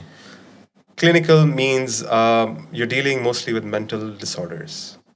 Oh, what did tell me a few that you dealt with? I mean, like, what were you? I wasn't clinically seeing them, Okay. but I was working with people Okay. who had addiction problems, like substance use problems, and also with schizophrenia as well. Schizophrenia, another word, man. What is schizophrenia? That is Another podcast by itself. that is really hard to describe it in a very simple. I'm trying to describe things in a very simple way. Okay, That is tell a me bit it like a story, man. Yeah. schizophrenia. You would describe it in a way where you are not able to separate the the world of the five senses, like the external world, and the internal world, your thoughts, your beliefs, your emotions. You're not able to have that separation.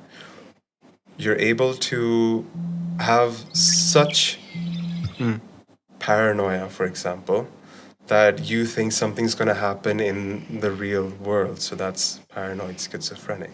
Oh, And you have hallucinations where you're hearing voices, and in some cases you're having visual hallucinations where you see things which other people can't see, and you have these certain beliefs. Basically, you can't separate the internal and the external, and that is what schizophrenia is, and that's very distressing.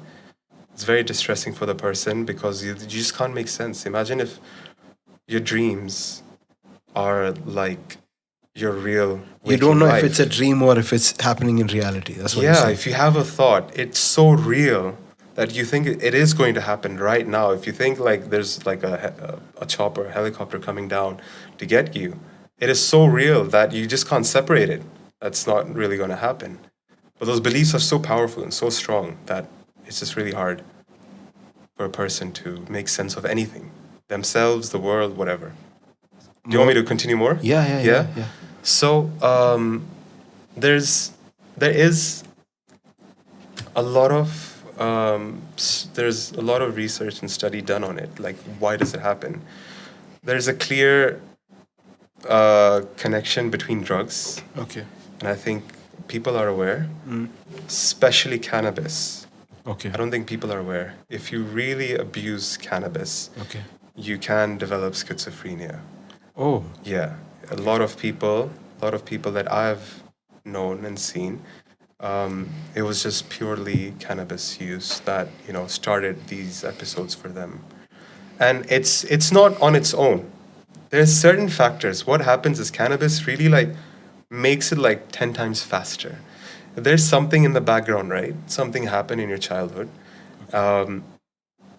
Cannabis can react, and even if maybe let's say you can't remember anything happening, still there's a possibility cannabis can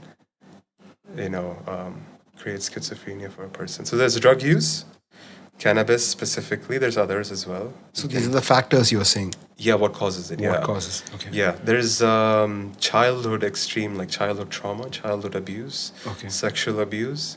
There's physical abuse. All those like some hardcore stuff in childhood that can cause schizophrenia because the child has nowhere to go apart from their fantasy world.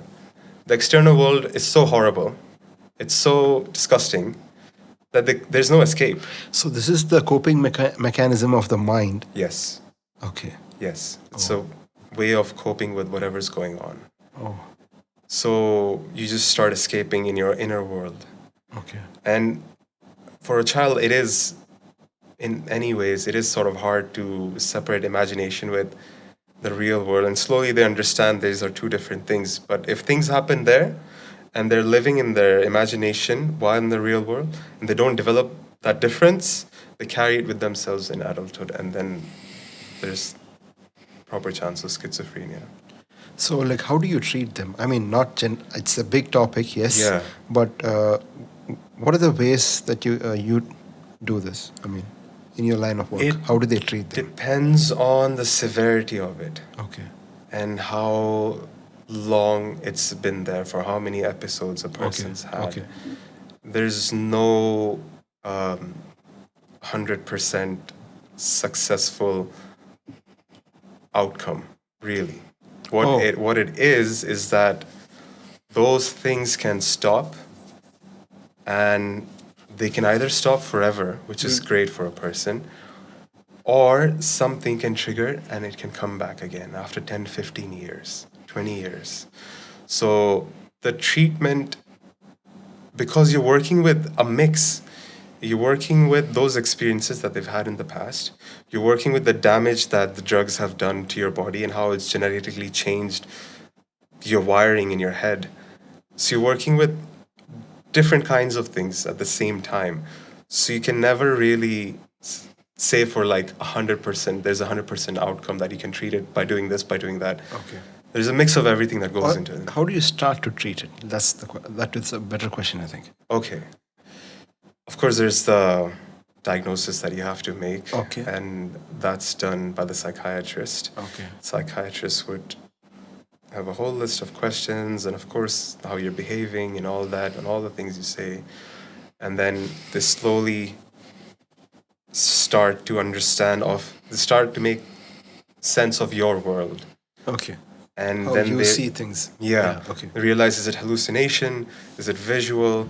Is it your beliefs that are impeding in your world? It's what's going on for you. Schizophrenia is like a really big term, and there's like so many branches in it. Yeah, I mean, I've heard it only in the movies or some people just throwing the word out, right? So Yeah. apart from that, I've never, heard even the meaning, right? Like, what is it? Like when you said, okay, Yeah. they cannot differentiate the world inside and out. Yeah. That adds like a lot of definition to what I did not know before. Yeah. Yeah. So it Yeah. doesn't make it simpler, but at least we know what, okay, this might be the thing. It's a good place to start. Direction. Yeah. Yeah. Yeah. Yeah. So, you need to know where that person is coming from, like what's going on for them. And then you make a channel of treatment. And treatment, of course, involves therapy and it involves medication as well to suppress certain parts. If it's too much for that person, then you start giving them medication for certain things. And then you're talking as well, trying to walk through whatever happened in your childhood. And see, the thing about childhood is, if you hurt me right now, most likely I'm going to think that you're not being nice to me. I'm not going to think that I'm being hurt because there's something wrong with me. Yeah. Yeah? All kids, most kids. Yeah, all kids. All. Yeah. No. I'm saying right now in adulthood, if you start hitting me or someone else walking around the When street, you're at this age, like for us, starts beating out of nowhere, you're gonna think, what the hell's wrong? This guy is mad. Yeah, this guy's yeah. lost his mind. He's Okay. crazy. He's this and that. As a child, the child doesn't think in that way. The child is a lot involved with they're more egocentric. Word used, people say their children are in a way narcissistic, Yeah. but it has a negative. Narcissistic just means like just thinking about yourself. Children are egocentric. So in those scenarios, the child's not going to think that guy's lost his mind. He's horrible. They will think there's a problem. There's a with me. problem Okay. with me, and that's why I'm being hit. That's why I'm being abused. Okay. That's why I'm being treated this way. That's why all these issues start. Because we, as children, always look up to their parents in the most wonderful light. That these are the people who are going to fulfill all my needs and give me everything that I want. And I love them because they're always there for me. And when I'm being hit by them, maybe there's just something not right with me. They're perfect. They're like an image of, I don't know, so let's say God, because they're literally being fed, cleaned, and all that, taken care of like fully. So they're not going to think anything about them. You think kids think about their parents like this now? I mean, Well, I'm seeing like in a very premature. the way it's okay, the way it was studied, and you're saying that is how it is. I mean, from because now I think this is so. What you're saying is very respectful, right? Yeah. But if even the guys, if you will watch this, Yeah. I mean, I get where you're coming from. The idea that you're saying. Yeah, I'm trying to say that all the child cares about is his needs or her needs being fulfilled. Yeah, because they're not thinking about anybody. Yeah. Yeah. That's why what you're saying also ties into that, do you think the kids these days are like that? Because they don't give a shit. Yeah. They're just thinking about themselves, which is what a child really is. Yeah. Yeah. So that part of them will be there. But when their needs are not being fulfilled, they're going to think in this way. Okay. And we're going to think in a different way. Okay. So, yeah. So that's where this comes from, you're saying. Yeah. So it is so childhood is so important, man. When you're telling me all Yes. these things, right? Yes. The fact that trauma can build from something that happened in childhood, the fact that there can be a possibility of schizophrenia in the future, Yeah. because of what can happen to you in the childhood. So that's like a very delicate place. It is. Yeah. So if without knowing how to parent, it's a hard time. Yeah, and you can go a step further than that.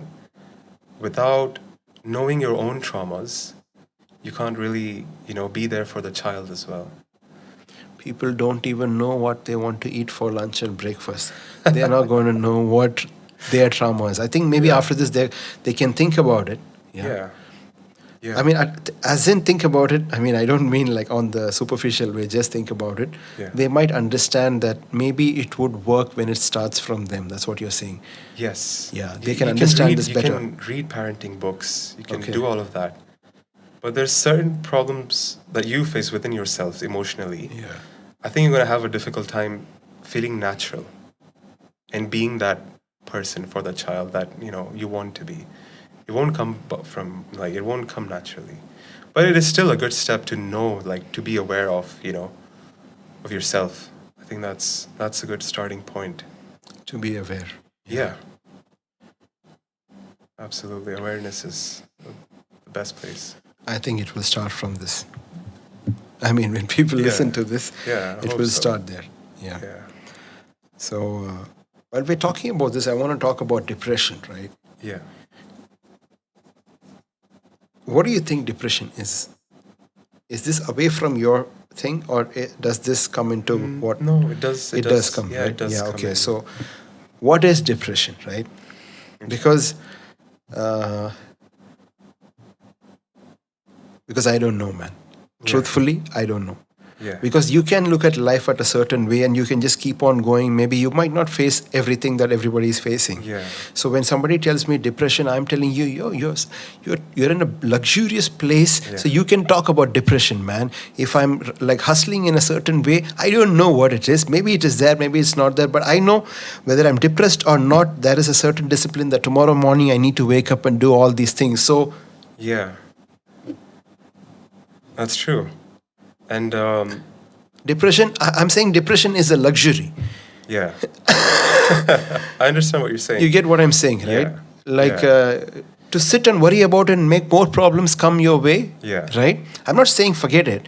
I'm saying I don't even know if what is like depression in a certain way, right? Yeah. This is for me, I'm asking, man. This Yeah. is totally selfish. So there you go. Yeah. No, that's Yeah. fine. That's a good question. What is depression? Yeah. These terms, right? All these terms, depression, anxiety, whatever the terms are, it's unique to each and every individual. What I can define right now as depression Okay. I can give in a very generic, general term, but it doesn't necessarily mean that if you don't have that or feel that way, that you're not depressed. There's no one definition that you can just simplify. What I would say is it's this long term feeling of just melancholy, just like sadness, long term. Okay. Okay. It's not just like, something happened to me and I'm sad, someone. Doesn't have to be specific. It's just long term. You don't know why. Yeah. And you just have that within you. And people are not really aware, why do I have that feeling? Where is that Okay, coming from? but if you say this is a kind of a simple explanation to me, right, who's Yeah. totally out of this industry, right? Yeah. I'm an outsider to this, but not to depression, maybe. I don't know. Yeah. But so in that way, you can say everybody's depressed, right? If this is a certain kind of meaning to it, Yeah. we could say, because who's happy all the time? No, it's not even about being happy, happy, all the yeah. time. It's more about feeling sad in things that, once probably gave you joy. Not saying feeling bored, I'm saying feeling sad. Okay, Or I'm joy, just yeah, feeling- I get joy, man. Yeah. Because if somebody say happy and sad, Yeah. sad, yeah, I Yeah. get sad. Yeah. I don't get happy. Yeah. As in, like, what is happy? That's another podcast by itself. Yeah. But anyway, depression, right? Yeah. So it's just that long. It's a feeling, right? No matter how hard you try, it will be really difficult to describe it. In a way, it's more like you're just not there with the world. Yeah. You're just away. You're Disconnect. just Maybe a little bit of in a way. disconnect. You're Yeah. disconnected. And you don't feel good inside. You don't feel. And in long term, I'm saying, Yeah. time span. Yeah. What is the most surprising thing you learned about human behavior in your study about counseling and therapy? Yeah. I think it's very interesting. I think how we can change a lot of our ways, our behaviors. At the same time, how interesting it is to me that a lot of things are fixed as well. So we can influence, or we can change our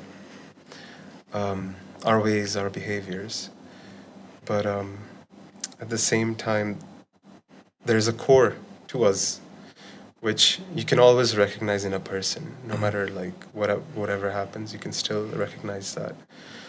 So I think there's a limit to how much you can change and how much you can also like is a part of you. So I think that was one of the things that was really interesting to me. Oh, okay. Yeah. Pretty simple. Okay, what is your dream travel destination, man? Like, you have been to a lot of places. So Yeah. what is your dream?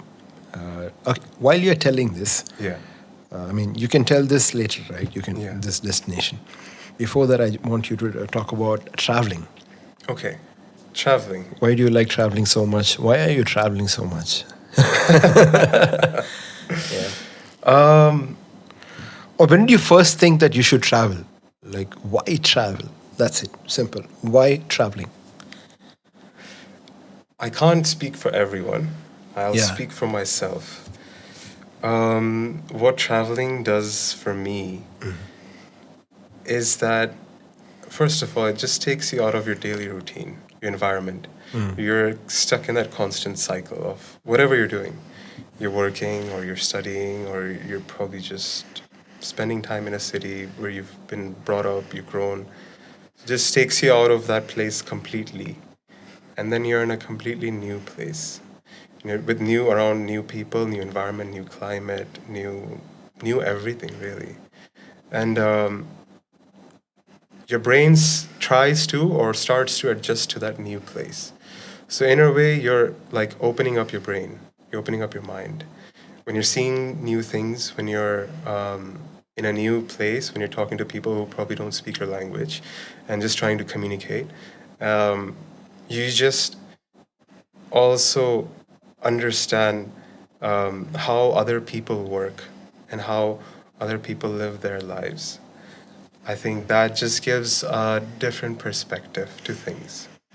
So you just basically start developing perspective to, it could be in your life, it could be to whatever you're doing. So if you're in music, you could develop a new perspective in music.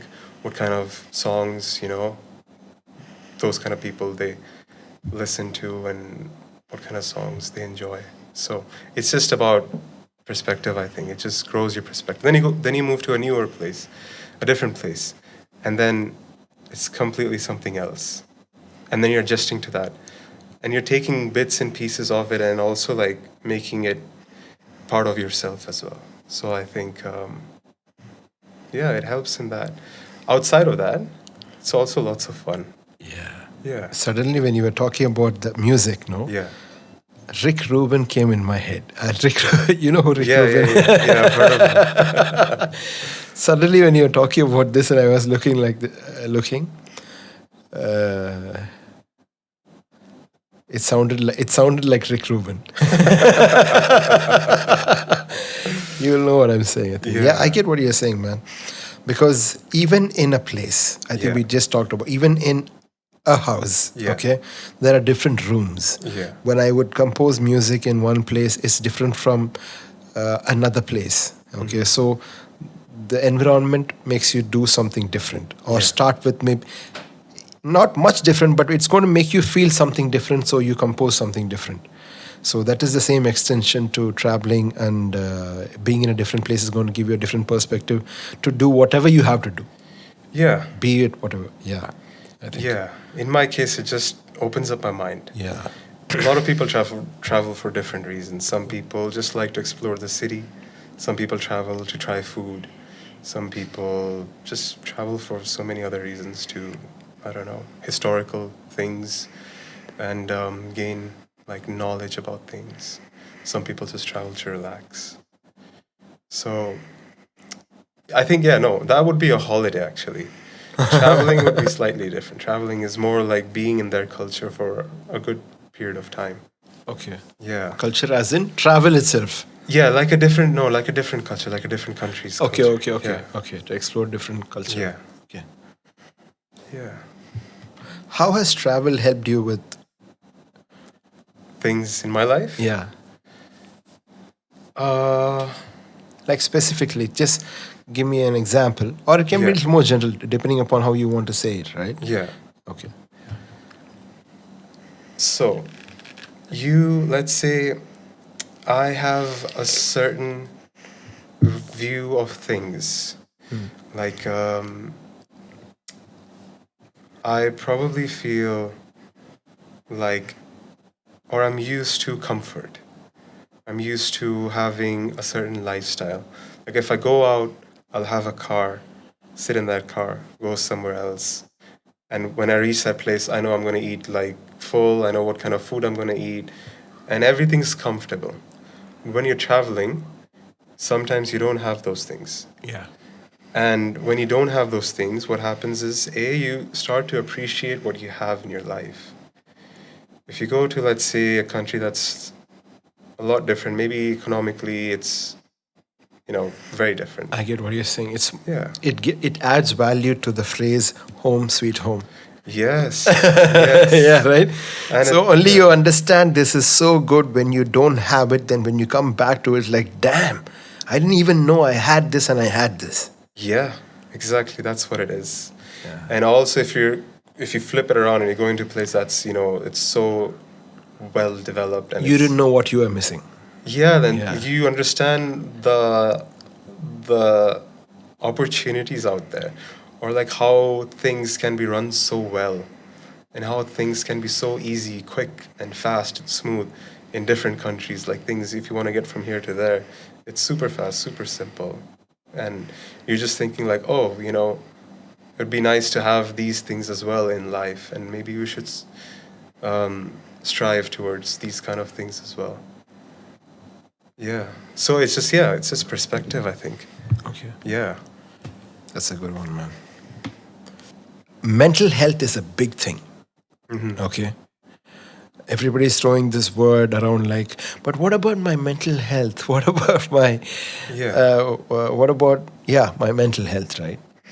So, a few tips on keeping this mental health healthy and not mental. I like that. That's nice. Yeah. So there's quite a few things, and they're very simple. Earlier, I was saying about how you should just take some time to appreciate everything you're doing. Yeah. I think having that habit built within yourself starts to, like in day to day life, you start to feel better. So just whenever you have time, 10 minutes, 15 minutes, do something that makes you feel good. You can do that. Or you can just look back and realize something nice that you've done. So it's just building that appreciation for yourself. And this is for people who struggle with guilt, this suffer with low self-esteem. I would say that, that they're struggling to find anything good about themselves. So it's just a habit. Just think of it as like a 5-minute thing that I'm going to do every day. And it might sound difficult in the beginning because you're not used to it. You've probably never done it. But you do it once and you just grow a smile on your face when you just think of something nice that you did or something nice that happened.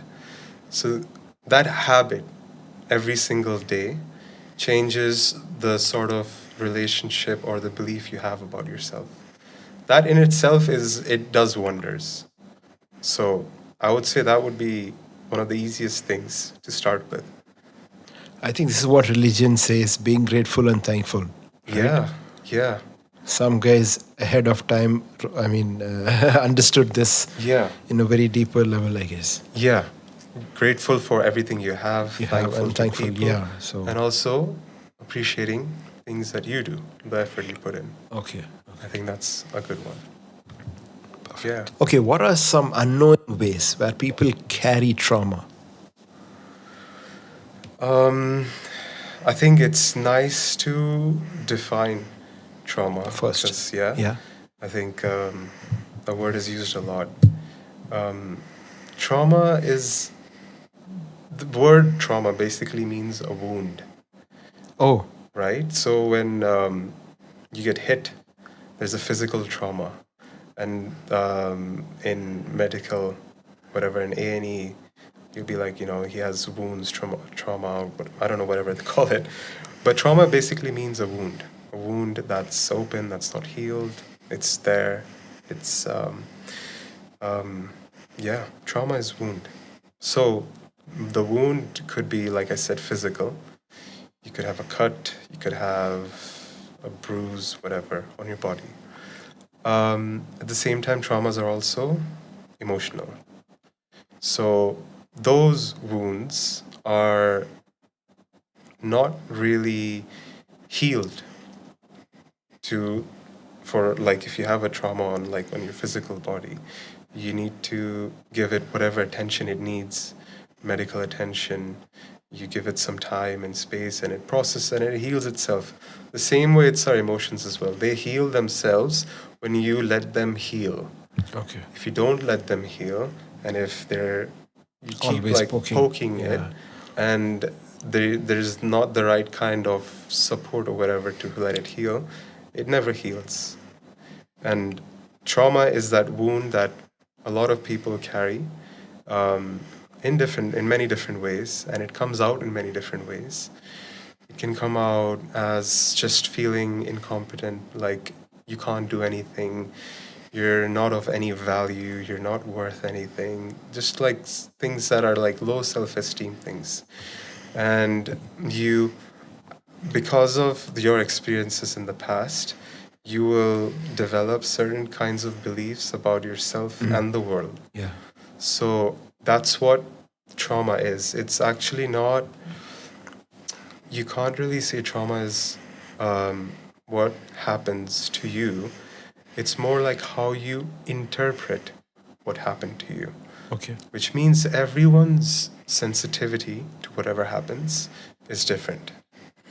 So something that would probably not be traumatic for you, wouldn't cause any wound, you'd just feel upset, angry, and it's past, could be traumatic for someone else. Yeah. Yeah. So that's their own sensitivity, that's their own way of interpreting the experience. So the experience in itself doesn't carry any trauma, it's the interpretation of the experience. So how it comes out, like it could be low self-esteem, like how you think about yourself, how you think about the world, how you think about people, and based on that you will act. So you will act according to those things. So you will not be sociable with people, Okay. or you'll not interact with people. You will always be a bit anxious in Yeah. social settings, and all of these things will be there. And because of that, of those feelings, you'll like keep yourself away from ever getting in those situations. And what happens is it becomes like a self-fulfilling prophecy. Those beliefs are never challenged. And because you're away from all those situations, that belief about yourself continues to exist for the rest of your life. It never gets challenged, it's never questioned. Um, you're not, you're acting with those beliefs. So it's like a cycle, basically. Once you get into the cycle, you have to try to break that cycle. Either you try to change, go into the belief part of it. Where did it happen? How did it happen? And how you can give time to yourself and understand why you interpret it that way. That's really helpful. Or you could go the other way, and where you can start challenging it. Okay, I feel it, but I'm still going to try it.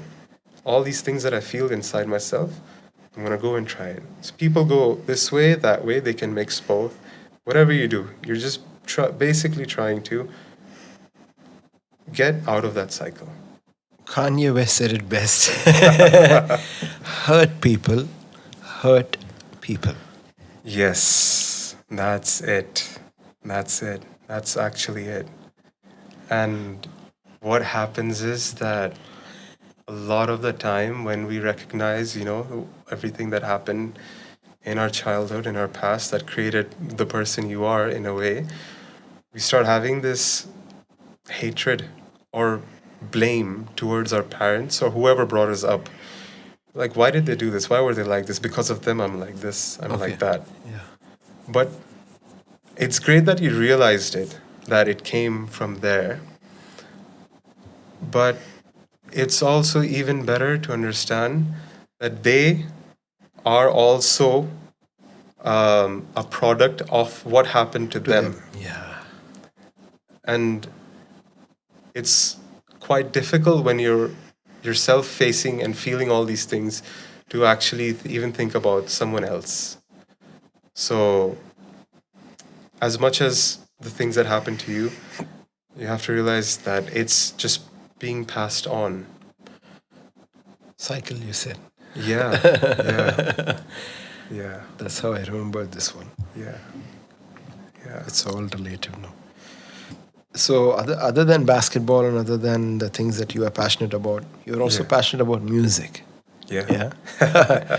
So how did you first, who introduced this kind of, the music that you're listening to, say hip hop music, right? Yeah. Hip hop, R&B. Who introduced this music to you?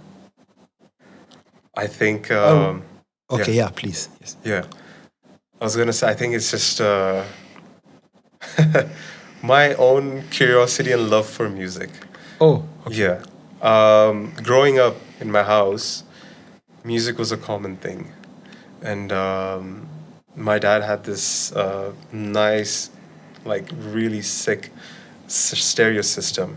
And like with, you can change discs and all that. So yeah, I would just like put discs in there, whatever discs there were. And I would just dance as a kid. And just love music, and I still love music. Still love dancing. Still love music. Hip hop is just like it's a whole lifestyle, isn't it? When you're playing basketball, Yeah, okay, yeah. hip hop is like You cannot part think of it. Yeah, basketball is almost like an element of hip hop. Yeah, in a certain way. It's so like like intertwined. graffiti, It's yeah. like DJing, like MCing, like Yeah. all these things. Basketball is almost like an expression of this. Yeah. Yeah. It's almost become like that, I guess, because if you listen to hip hop, you cannot take basketball out of it. If you're Yeah. looking at basketball, you cannot take hip hop out of it. Yeah, in a lot of ways, yeah, it's so Yeah. like closely connected. All the best players, the kind of music and the kind of music videos people shoot, they Yeah. have some sort of like basketball or The football. basketball gear that surrounds this, the fashion that surrounds this. Yeah, So it's together, I guess. Yeah. Pretty much together. yeah. So, okay, the next question is talking about hip hop, your top 5 rappers of all time. Yeah. Top 5. Yes. Wow. In no particular order. Okay. Just Okay. Rappers, huh? Just sticking to rappers. rappers, not singers, not dancers, rappers, Rappers. according to you. Ooh, I really like Notorious B.I.G. His flow is just something Oh, okay. else. Perfect for the flow. Yeah, the way he flows on the beat, it's just amazing. And obviously his lyrics, really good. It's just, yeah, he's amazing. What about his buddy P. Diddy?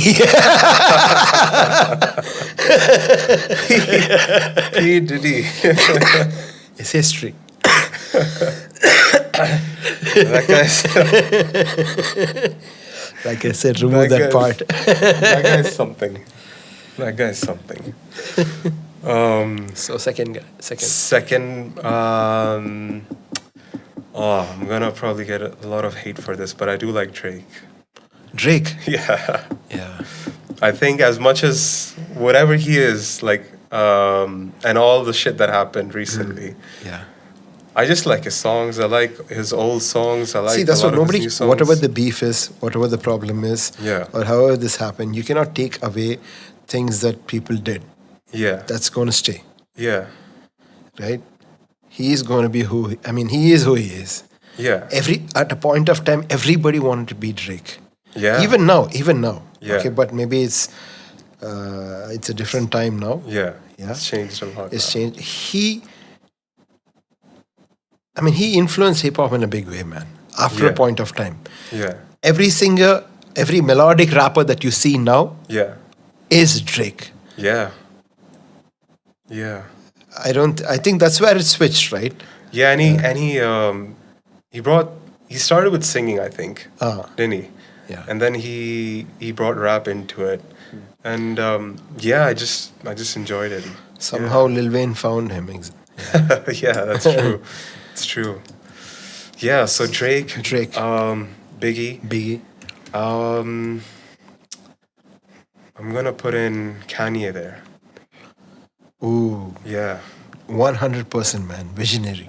yeah, He said whatever is happening in hip hop now. He said this will happen. They said he's mad. yeah. What did he say? They said he's bipolar. Talking about bipolar, what is bipolar?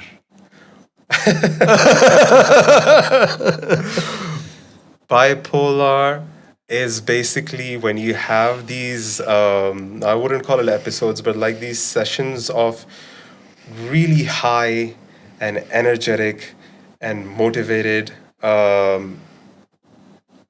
sessions where you're just like, I can do literally anything and everything and I'll make everything happen. Okay. Great, that's like really good. And then a period comes with the absolute crashing low where I just want to end it. Okay. I don't want to do anything with my life. And it's just this bouncing back and forth between these two things. So you have these long sessions of this state and then you have this long session of the other state. That is bipolar. Yeah. Perfect time to talk about bipolar. So continue with Kanye West, please. Yeah. So, yeah, Kanye West is great. Yeah, his albums and even the kind of personality, he is entertaining. People might, like you said, call him whatever. His songs, lyrics, it's really good. See, yeah, for me also big time Kanye West. I'm a big Kanye West fan. Yeah. right from his first album, right? Right from Yeah. his first album to the one even that came now, right? This year or I think few months back. He's way ahead of the whole thing. Okay. Yeah. Whatever he does becomes hip hop. Or Yeah. maybe some people might not consider it hip hop, but Yeah. that becomes the next big thing, right? Yeah. Whether it comes to sampling beats Yeah. in a certain way, whether it comes to fashion Yeah. in a certain way, shoes, Yeezy, all these things, Yeah. and whether it comes to celebrities choosing their wife. It's true. He is leading the whole The game. yeah, that's what. The game and everything. Yeah. Yeah, so Yeah. I just hope he makes more music, man. Yeah, definitely he will. I think as long as he has someone beside him, Yeah. just at least one person, which is sort of like helping him out. Because when you're up there and you're like super rich, super famous, a lot of people just want to take stuff from you and take advantage of you. It's in anything really. So yeah, hope he keeps making those kind of songs and music and Yeah. things. And I think he will. Yeah, he's that kind of a person. He will. So for you, why Kanye West? It's about the authenticity. Yeah. Kanye West is just himself. And you Does it- see that in his songs, you see that in his interviews and the beats and he had a phase of like this Christian sort Gospel, of yeah. yeah. And he did it and he showed actually Yeah. you could do that and still make money in the industry that is prominently secular. Yeah. And those songs are really good. Yeah. Yeah, and he touched on a lot of good things as being a father. And being a black person in the community and all Yes. that. He touched on a lot of things in a really heartful way, and I really enjoyed that. Yeah. So he's very authentic. Can't tell me nothing. Yeah, yeah. So the fourth one. I go for 50. 50 Cent. Yeah. Oh, Yeah. same here, man. Yeah. That guy. Oh. Self-explanatory. It is Kanye West kind of a thing, but without being politically wrong. He knows what to He's say. a smart man. He knows what not to say. Yeah. He knows how to do business. Yeah. And at the right time, Eminem gave his hand. Yeah. Yeah. It's true. Yeah. Yeah. So I understand. You don't need to even explain when you say 50 Cent. That's all Yeah. self-evident. Like, this is why it is. Yeah. And I hope his new album is coming soon. That's what he said. Yeah. When is it releasing? I don't know, man. I think I heard in, what is that? The Breakfast Club. All right. Yeah. So just waiting for that. Yeah, 50 is good. Oh, his voice again and his flow. It's just like he's so chill on a beat. He's so like, yeah. Your favorite 50 Cent song? Which one? One. I like Many Men. I know Oh. it's super common, but Many Men is a big song now. oh no, is it? Yeah, Yeah, you know why? it is. Yeah. I think I've seen. It's like, some trending videos and now stuff. because this became a big song after they tried to Oh, yeah. assassinate Trump. Yeah. So this is the theme song. Many men Yeah, wish death upon me. yeah. Yeah, I think that's one of my favorite songs. It's always been like for a long time. Many Men. I really like Many Men. Fifth, last one. I like Andre 3000. Oh, Yeah. That guy, his voice, and I know there's Lil Wayne as well. I was just like debating like, let's keep it 6. yeah. No, Let's- leave Lil Wayne out. Yeah, let's add Lil Wayne as well. Yeah. Andre is like sort of like people don't really listen to his songs, and obviously his new The flute one. the recent one was such a just made me laugh. The whole thing just made me laugh. It was so funny. But he made, so with that album that he plays flute, Yeah. right? Now he's still a visionary in a way that people take it and use it sampling as a sample. yeah, So, I mean, maybe that's like a coping mechanism. But I too really like Andre 3000 for the uniqueness, right? yeah, I don't think there's anybody like him. The way he tells a story. Yeah. Oh, it's so nice. Yeah, there's so many other people. There's obviously Lil Wayne. Lil Wayne's rhyming is just unreal. How he uses words in so many different ways, and there's so many meanings to like his rap is just amazing.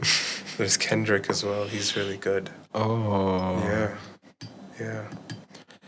Yeah. I think rappers, we can make 100, right? We can. Yeah, if we there's sit here so for many another hour, good we ones. could do 100 Yeah. top 100 rappers. Yeah.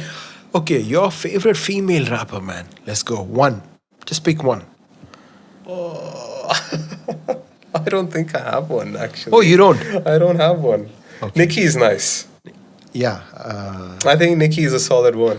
I'd say Missy Elliott. Oh yeah, yeah. Nicki is she's good. See, Yeah. after Nicki, I don't know what happened to the I'll rap give you game. another one. Young Ma. She's good. Unaccommodating with Eminem, Young Ma, right? I've not heard Eminem's I think- stuff for a while. Yes, But yeah, I yes, think yes, she Young did Ma. one song. Yes, yeah, yes, Young Young Ma Ma. is good. She's Nicki. good. She's good. Yeah. But the mainstream won't put her in a certain place, right? But Yeah. she's really good. Yeah. Yeah.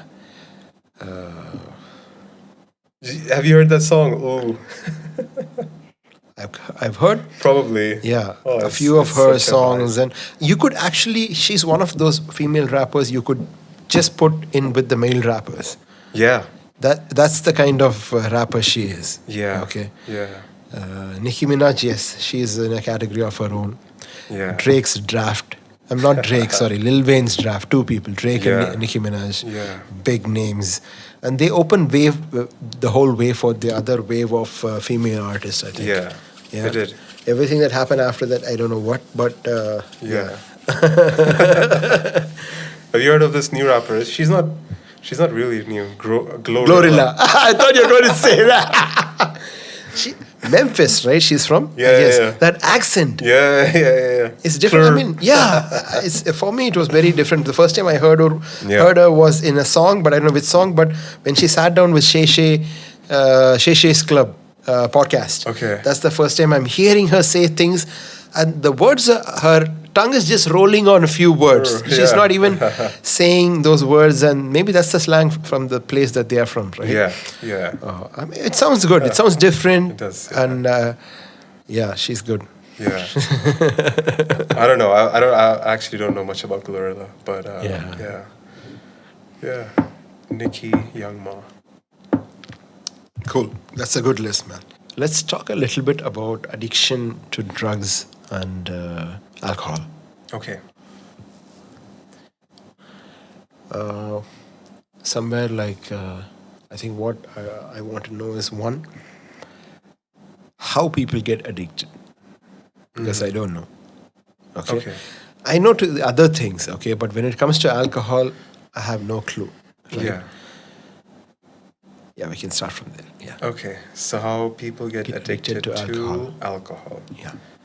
All right. We have to see what alcohol or anything for that matter does for a person. Could be other drugs, could be other activities, could be shopping, could be eating, could be literally anything really, could be sex, whatever. What does it do for that person? What alcohol does for a person temporarily, it makes them feel good, it makes them feel relaxed. I think that feeling in itself, that pleasure that you feel, in itself is something that we as humans, we look for by doing whatever that we do. When we do something great, when we make a really good song, we get that hit of dopamine that we've achieved something here. Yes. We've done something nice here. Yes. So it's basically those hormones that give you pleasure, give you satisfaction.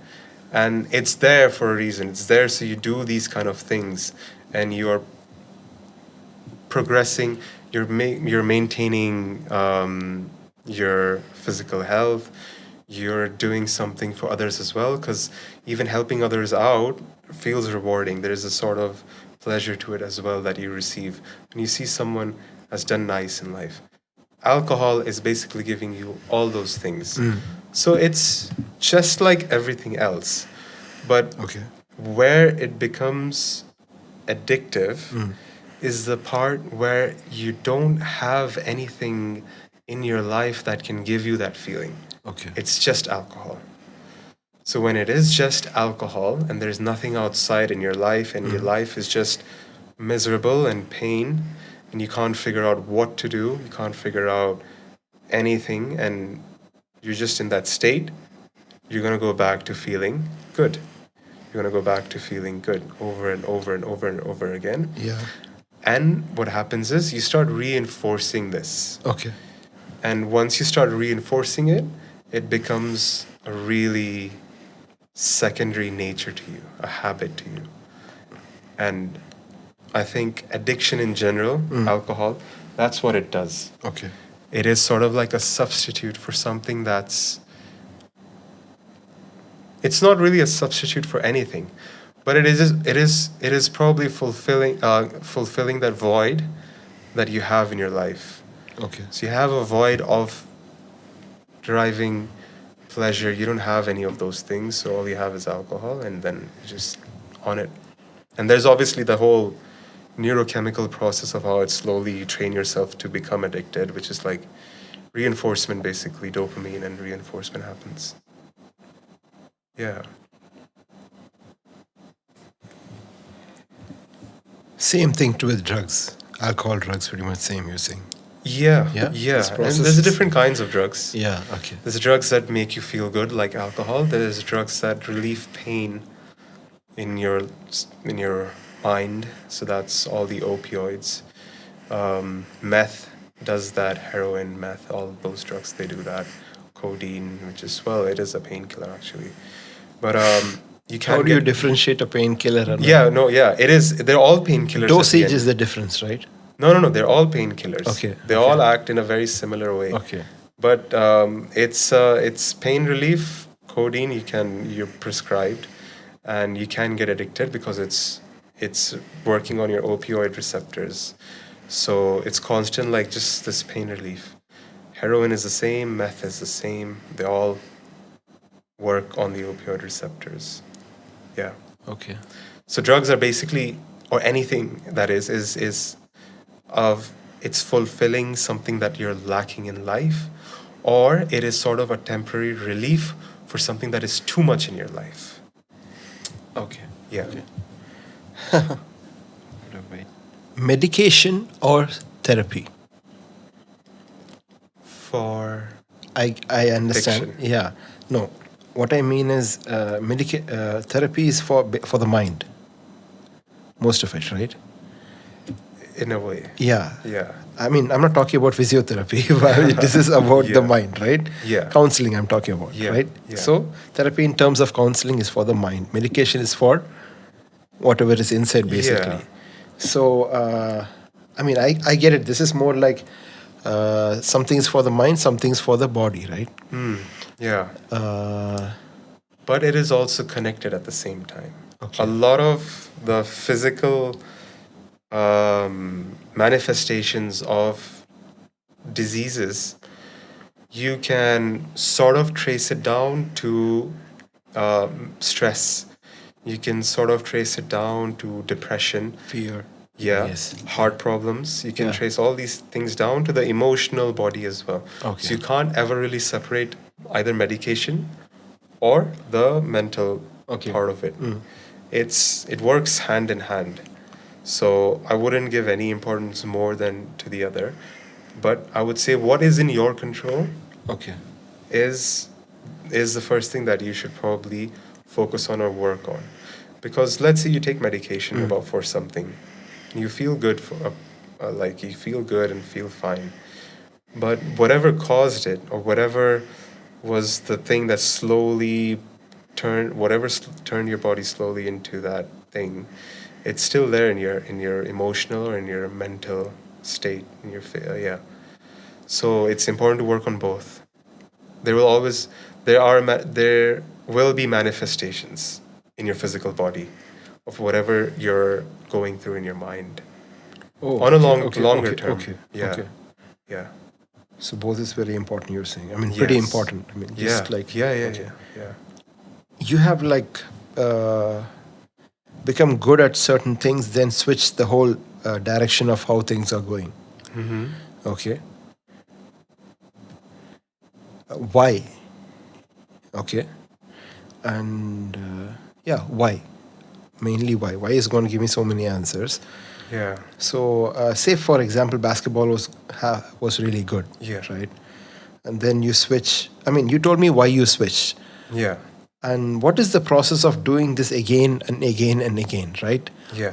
Or some people can't even, if they get good at something, right? Yeah. They can't even see another path. They can't even see another direction, right?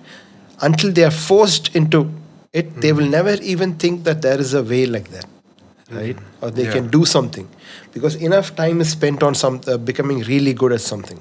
Yeah. Okay, so if for people who are like 30 years old, right, like Yeah. you and me, not for you and me, but for other people who are 30 years old, how do they do that? If they want to do something new, okay, Yeah.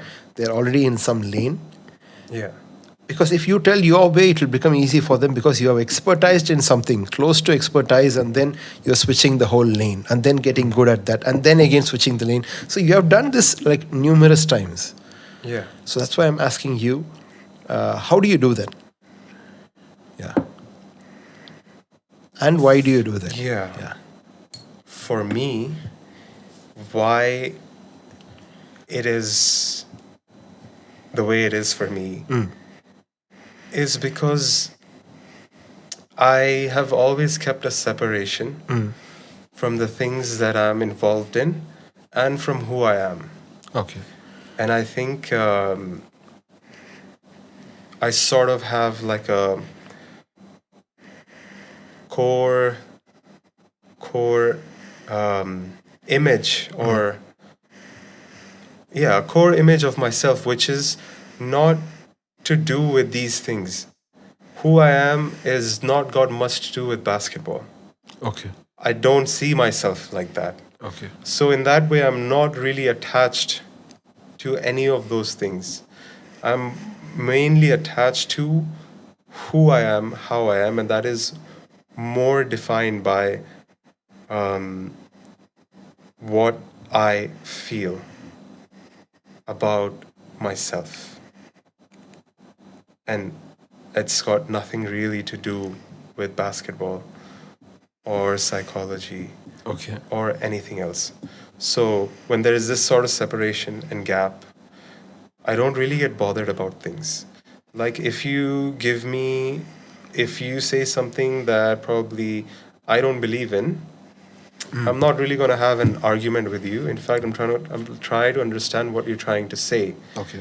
And understand what what are you trying to, what's like the core message of whatever you're saying. What happens, people get so attached to their ideas and things that they're not able to listen, they're not able to change their field, they're not able to do anything. That's because there's no separation, they've like mixed it. So your opinions are you, it's like that, or my opinions are me. In fact, it is my opinion, and it's nothing to do with me as a person. It's an opinion that I hold, rather than that opinion is me.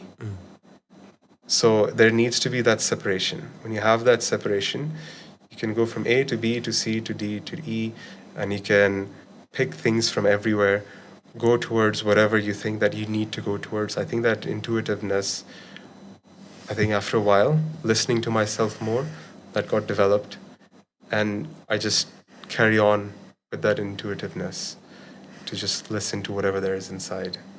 Even if that means that one day I have to do something different completely, then I will. Okay. So you're on a break now, right? Yeah. How important do you think break is for people, generally, for everybody? When you're having fun, you don't feel like having a break. Yes. Yes. Yeah. Yeah. Yeah, I know that. I get that more than the break. when you're enjoying life, you don't feel like you need a break or whatever. Um, it's more like a pause, more like a reflection on where things are heading. Do I really want to go down whatever way I'm going down? Just pause. It's nice to pause once in a while to just check where you are. Is this where you want it to be? Before you end up in a place You where can't get out of. you're just so like Tied stuck. up, stuck. Yeah. So these small breaks are really important to just check within yourself. Like, okay, am I at the right place? Am I going in the right place? Yeah. You don't want to be By being in a different place also. yeah. By being in a different place, by traveling or whatever it Yeah. is. That's something different, man. So Yeah. you're telling me having a break is as important as doing the work. Yeah, Yeah. really is. Even when you're working, right? You're doing a 9 to 5, you're doing whatever. Even having that break in that day is quite important. To just think, okay, how was my day today?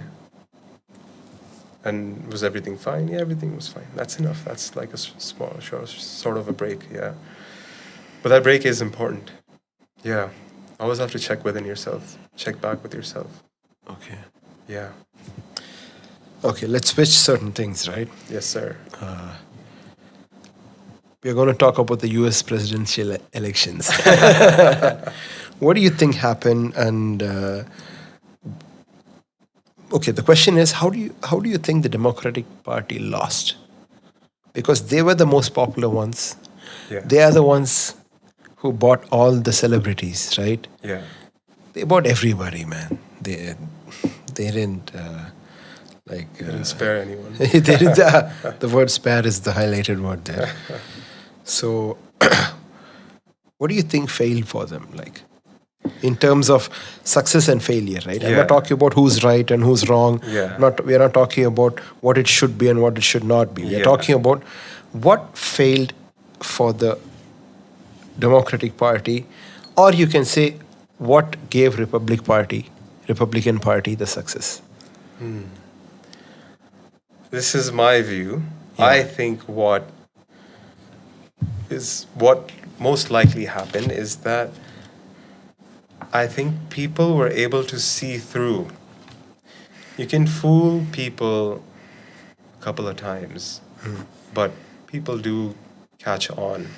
And when I say fool, I'm not like, they're bad, they're good, but it was lies. Yeah. And no matter what your lie is for, once you're seen as like, you're lying, that trust is gone. Eventually that trust goes away. And you can see how the whole media works as well. The media getting exposed, at least the mainstream media, right? Yeah. Especially when I want to give a shout out to all the podcasts, man, because not Yeah. because we are doing a podcast, because the mainstream media lost its trustworthiness. Okay, Yeah. because they, instead of reporting the news, they were cooking stuff. Okay, that became their number one thing. So they lost relevance with the general public. Yeah. The general public started to listen to podcasts. Yeah. At least long formats where it's not like reels, like Yeah. whatever they say is not the thing. Yeah. They have a deep conversation, and that's one of the things that made a huge difference, I would say. Yeah. I mean, at least I won't say they were the one party won because of having podcast interviews, but Yeah. people were able to choose between who they want to vote for. Yeah. It became a huge tool. At least I would say it's a tool. Yeah. Yeah. And I think there was no credibility with the mainstream media. Yes. You can easily see that there is an agenda being pushed instead of delivering news. Well, that's the whole point of a news network, that you just deliver news. That's your job. They became ads. Yeah, they were Just yeah, campaigning for a party. basically an ad. Yeah, an ad TV or Party whatever. ad. Yeah. Yeah, which is, again, you can see through it that people are trying to force something on you. Yeah. Even if the other side is, let's say, bad or wrong, you still have that trust that whatever that person is saying or the way he is, that's how he is. You're not going to get anything else. And what this showed is that people would rather choose that Yeah. than a whole bunch of. Because if you become somebody that people can't relate to, then people can't relate to. That's it. Yeah. Very simple, right? And yeah, so in terms of success and failure, right? I think that's one of the things that these people, when it came, like what you said, media, right? And so many things are yet to be proved, but so many things they saw it was lies, basically, Yeah. right? A big a moral from this whole thing is whatever happens there ends up happening here 10 years later or 5 years later. Yeah. Yeah. Here, 5 years later, no pun intended, I'm not talking about our election.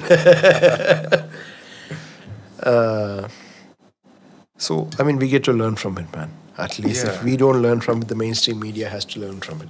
Of course, yeah. Or else people would be tuning into the podcast to be for listening to real stories. Yeah, yeah.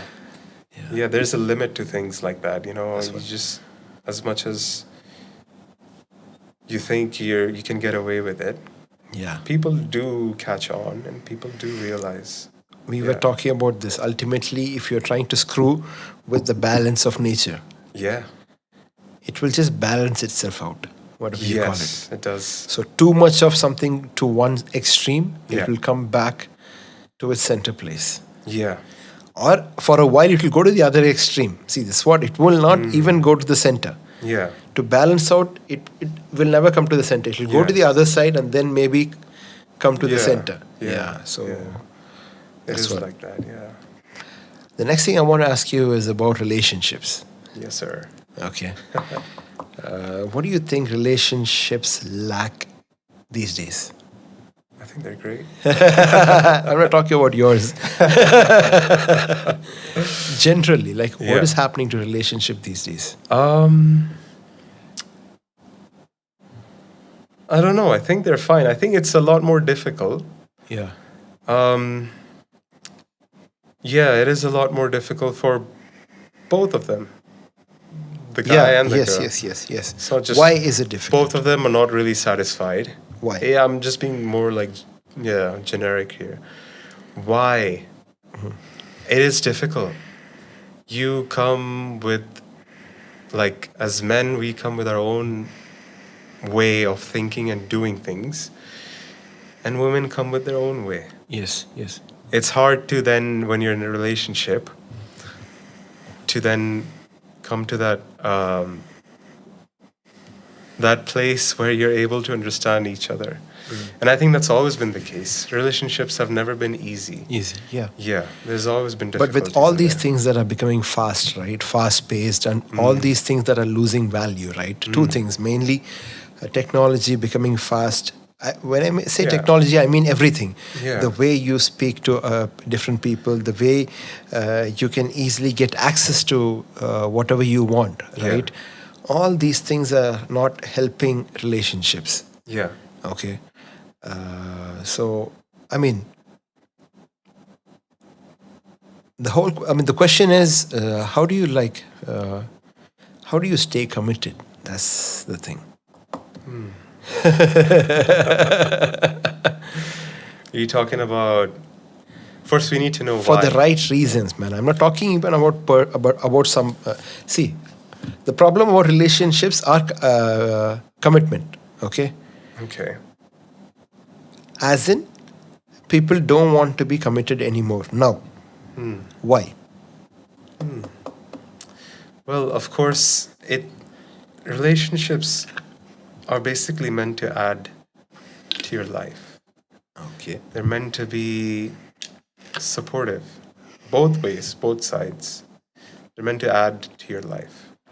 If you think and if you feel that a relationship is completely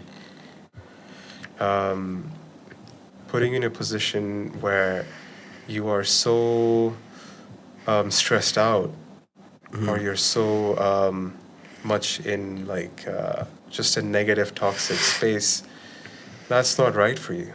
Okay. Yeah. So I think it's just there to make things better in your life instead of being a whole obstacle or a challenge. Of course, there are challenges. It's not like it's gonna be so smooth. There's like no problems. That's not it. But overall, is what I'm saying, that it adds to your life. You feel mentally good. You feel mentally well in a relationship, and yeah, I think that's when you know that this is good for me. And it's pretty much that. Yeah. Okay, pretty clear. How do you know if people are not mental or they have mental issues? How do you know if they you mean like in general population? Yeah. I mean, no. Or in a relationship? As in, yeah. So some people complain that I have these mental issues, right? Right, How do you know if their issue is that they are not mental or they have mental issues? Like, how do you like differentiate between these two? Wow. Because some people are mental, man. If you listen to them, you know they don't have mental issues. They just are mental. The issue is that they are mental. Okay. You got what I'm saying, right? Yeah. Like, because the word is so many words are being thrown out so much that it lost its value. Very simple. Yeah. They see, this year I'll tell you the big 5 famous words. Maybe we'll get flagged for saying all of this, but maybe at least the algorithm is listening to us if we say all these things. Trauma. Yeah. We talked about depression. Yeah. We talked about what was that? Safe spaces. Yes. We talked about a whole lot of things, and then Yeah. now we are talking about mental issues, right? Yeah. So people just call it issues or whatever it is. I mean, how do you know what they're saying is real and it is not that they are having the issue? Like, how can you differentiate that? I know there is something called mental issues, right? Yeah. And then there is something called some person is what? I'm not saying somebody is retarded. I'm just, you can't use those words now. The fact that somebody has a mental issue. Okay. Okay, and the fact that somebody is mental. How can you say that these are two different things? Let me tell you. Once upon a time it was mental. Yeah. Now it's mental issues. Yeah. I don't think you can differentiate those things. Okay. I think there's the same thing. Okay. Somebody with a mental issue, you call them mental. It's actually the same thing. I think, yeah, you can't really differentiate those things. People who are struggling and being toxic with you. There you go. Toxic. Yeah. Toxic. What is toxic, man? Like, again, another word that's Yes. thrown out everywhere. When you say toxic, Yeah. people are toxic. I get people are toxic. How do you say that somebody is toxic? It's those things and behaviors which are very underhanded. Okay. They're very indirect. Okay. They are, again, these are all the responses to whatever is happening within us. Yeah. Trauma doesn't just mean that we feel awful. Trauma also means that, like you said, hurt people hurt people. Yes. They can also put it on others. Yeah, like And yeah. playing the victim. They can be the victim in Okay. many instances. They actually, some shit must have happened to them. Yes. But when I say toxic, it's just like doing these underhanded things or doing these things which are very indirect. Okay. And also a lot of manipulative things that people can do. Okay. And I think those things are toxic because it not only is just a stressful environment for the other person, at the same time, it also starts to warp the other person's views on things and like how relationships are. So it's very, very strong in how it acts. Okay. Person starts to lose the sense of how things should be, like what is normal, how it's supposed to feel. They start to lose touch with all of those things in those kind of relationships. Okay. And they get used to the underhanded, abusive kinds of things happening in their relationship. So it affects a person quite deeply, those kind of relationships. And then it takes time for them to come out as well. Yeah. But again, they do have mental issues. As you were saying, it's not just that they are like fundamentally they're like that. I don't want to think that way. I think they're just also struggling with their own mental issues, with their which they are, instead of taking out on themselves, they're taking out now on other people. Yeah. So it's just about what's good for you is it's just that what feels good, and did it add to your life? Do you feel better now in a relationship? Those are the questions that you should ask. If it's not the case, then you should just reevaluate what's going on. Why that when I was fine earlier, but now in this relationship I feel so awful. Yeah. Since you're talking about feelings, right? Yeah. And in your industry that is a big thing Yes. in therapy, Yes. psychology, Yes. yeah, health, mental health, all these Yeah. things.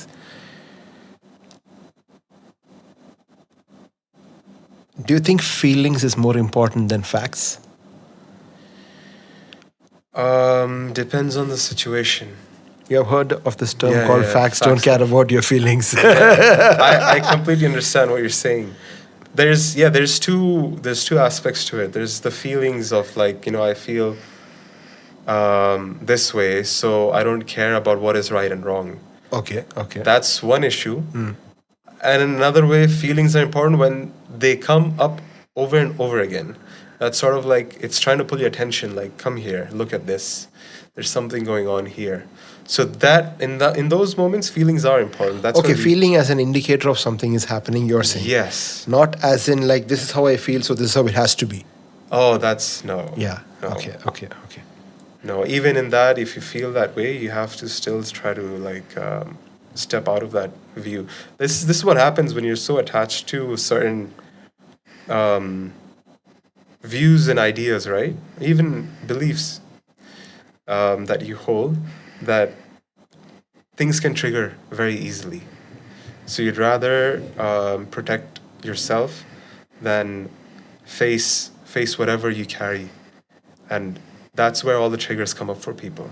They're facing something that's going against whatever beliefs they hold, like no matter how unhelpful they are to them or unhealthy they are.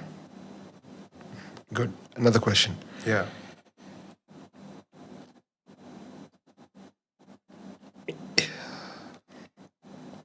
In a generation where we are triggered by so many things, Yeah. in a generation we get offended easily, Yeah. how to respond and not react? You just have to, I think, again, it's really about those main things that I was saying earlier. It's just about having that space between you and your opinions, and having some sort of self-esteem, I would say. So when it comes to triggers and getting triggered by everything, it's again more about understanding if it's being said to you or if it's being said about an idea that you hold. See, I get what you're saying, but Yeah. people are triggered by the truth. Yeah, it does happen. People can't digest the truth. It's difficult, yeah. Yeah. So that's what I'm saying. When it comes to this trigger, right? I'm not talking about only the online environment, right? Yeah. Even they can't digest a truth. For them, fact is not fact anymore, right? Yeah. What were said and proved are not the same things now. Yeah. And they go by feelings. Their primary thing is Yeah. not facts, not truths. So if they continue to go by feelings, right, what would be like left? Like there won't be objective reality at all. As in like this is what something is. Yeah. It'll always be something that is evolving, something that is having an evolving nature, Yeah. something that is constantly changing. Yeah. The sun will not again rise in the east. I mean, that's what I'm saying. There won't be any fact left, right? If you Yeah. keep constantly giving more place for feelings. Yeah. Yeah. I think there will always be people like that, in the sense that they have their own views. They're probably not going to agree with the truth, whatever the truth is, accepting this or accepting that.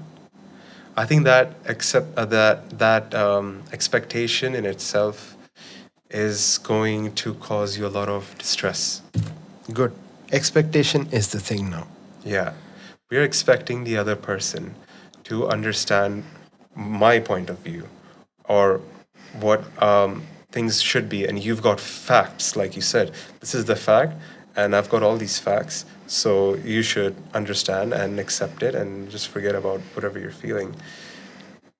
A lot of people will take the facts in if they're a bit detached from their ideas. But those who are attached to them, it's going to be very difficult for them. And we can't really expect anyone to change. Okay. You can give them, and then that's their job. The best thing you can do is that you can be just polite about it. And then that's their job. Take it in, they don't take it in. The world always shows what the right or the correct thing is at the end. If they don't take it in now, maybe down the line, something else, some other experiences, they'll have to face it again. It's up to them. So as much as we want people to be, more factual, it's not going to happen in every scenario. And it is quite difficult. Again, it's just about how, people are brought up. It does go back to that. Everything goes back to the childhood. Yeah, it does. Yeah. Nice. So you have any question for me? Yeah, I do have questions for you. Okay. Yeah. How are you, Caleb? Good. Are you enjoying doing these podcasts? Yes. Yeah? Yeah. Nice. Big time, man. Big time. Yeah. Nice. Every episode, I learn something about the topic. Yeah. More than the topic, I learned there is a different way of looking at things. There is the fact that there is another opinion. Okay. Yeah, that's what. There's another perspective, basically. Like, this is what the other perspective is. Yeah. Every time the understanding is a little bit deeper, I guess. Yeah. Different topics, but yeah. Yeah. It's pretty much hitting the same thing. Whatever topic it is, it's pretty much going in the same direction. Yeah. Yeah.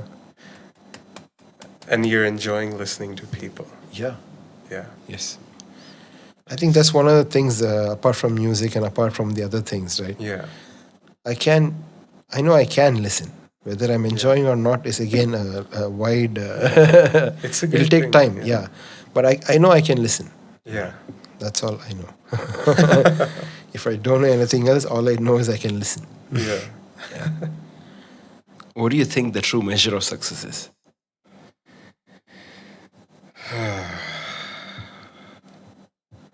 There isn't one. Okay. And the beauty of that is that you can define it however you want. Success could be anything that you define it as. Okay.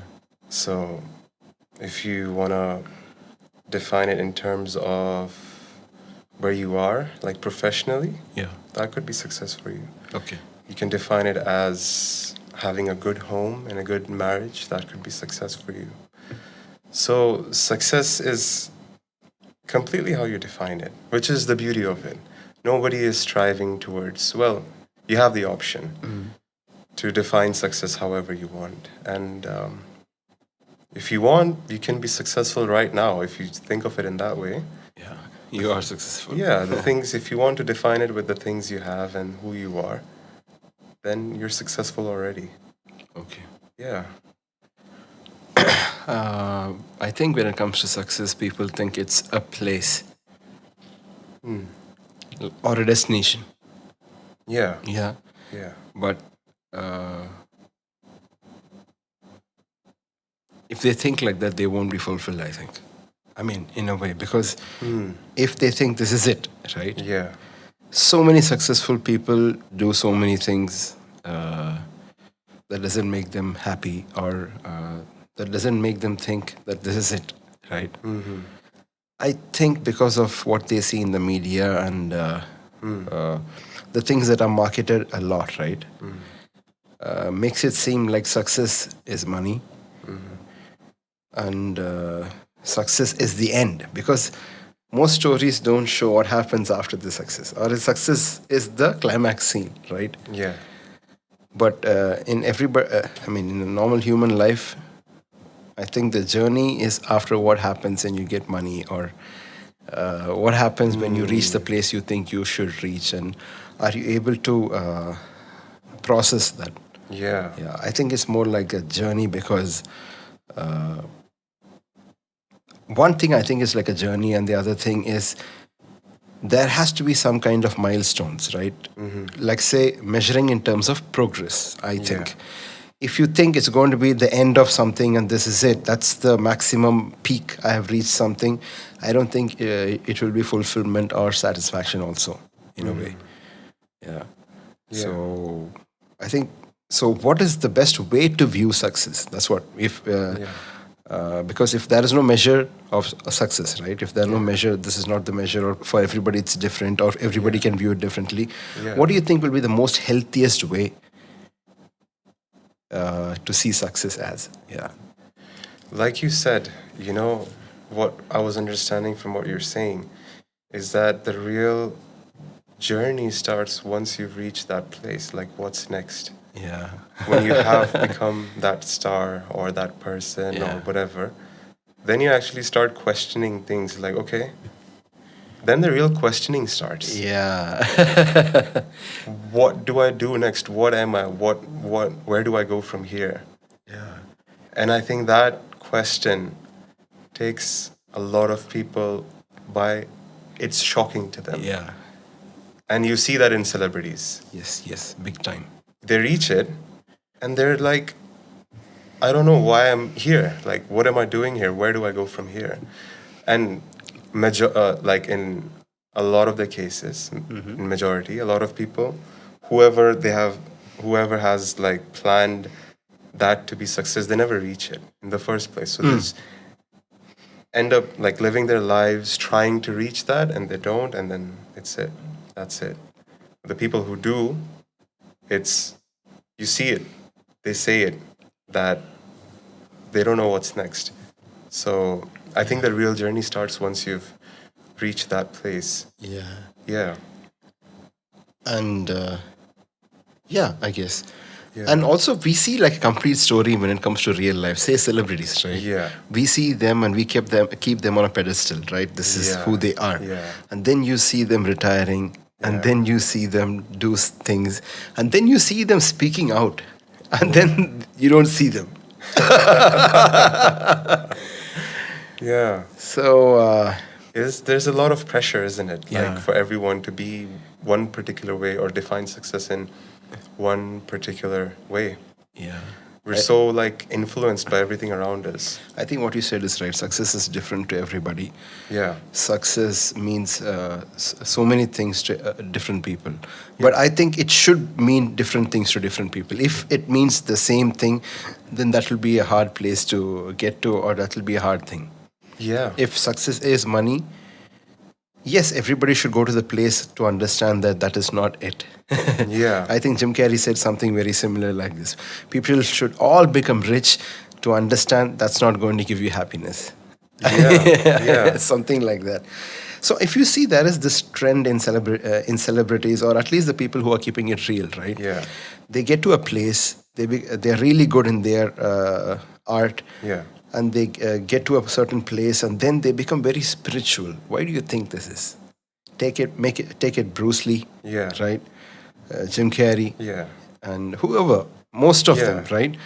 They get really good at what they do, And then they reach to a point, and ultimately everybody go to this place of questioning, like we said. Yeah. Like what comes after this, or what is after this, or what Yeah. is the true purpose of life? So now, Yes. what is the true purpose of life? You think there is a true purpose of life, or what is the purpose of life?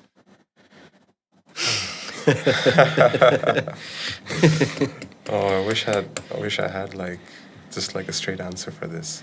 Yeah. But What do you think? Right. See, your how would you? I would answer that question by asking, how would you feel if there was no purpose to life? I don't. I think people will be lost. Either people find a purpose, or Yeah. people think there is a purpose, and because of religious Yeah. views, because of personal selfish views, they think there is a. What I think, whatever you see as a purpose is a purpose. In a Yeah. way, I could say that. Just like success, right? Yeah. What success is for you is success for you. Yeah. So at least that way you could measure it, and then go for the next thing and go for the next thing, which is a Yeah. continuous thing. It's not a destination, it's Yeah. a journey. Just like that. Purpose, yeah. There is a goal, right? And Yeah. then there is a, what is that? There is a, like you complete small tasks, then you end up Yeah. completing a whole big, what was the word? Do you mean like you Dream. That is a small, complete yeah. the big picture? The big picture, right? Yeah. Yeah. So the purpose will be the big picture. Yeah. Doing small tasks, Yeah. completing small things on a yearly basis, Yeah. maybe in a few years or 5 or in a decade, Yeah. you end up completing a certain purpose. Yeah. Or it takes you a lot of time. Yeah. But like we said, I think purpose has a lot. I mean, so even when you hear the word purpose, Yeah. maybe 1/10 of the population would know that there is something called purpose. Yeah. Even that 1/10 will not be following any kind of a purpose. At least they Yeah. know there is maybe there is a purpose. Yeah. So yeah. Sometimes survival is purpose, you know. A lot of Yeah. people struggling, Yes. trying to meet, Yeah. Trying to make ends meet. yeah, and fulfilling their needs, you know. Yeah. That's just their purpose. And some people just Yeah. live their lives like from start till the end. Yeah. And probably they don't even question these things. They're just thinking about, I need to pay the bills. I need to, Yeah. yeah. And earlier I was talking about having that break. Yes. Yeah. And for me, it was just like traveling around a bit. Mm. That break is that point that you can take if you have the privilege to do it, really. Like, people are trying to make ends meet. See, this is yeah. where it gets real, because we could say travel. If you don't have the money, what you're going to do? Yeah.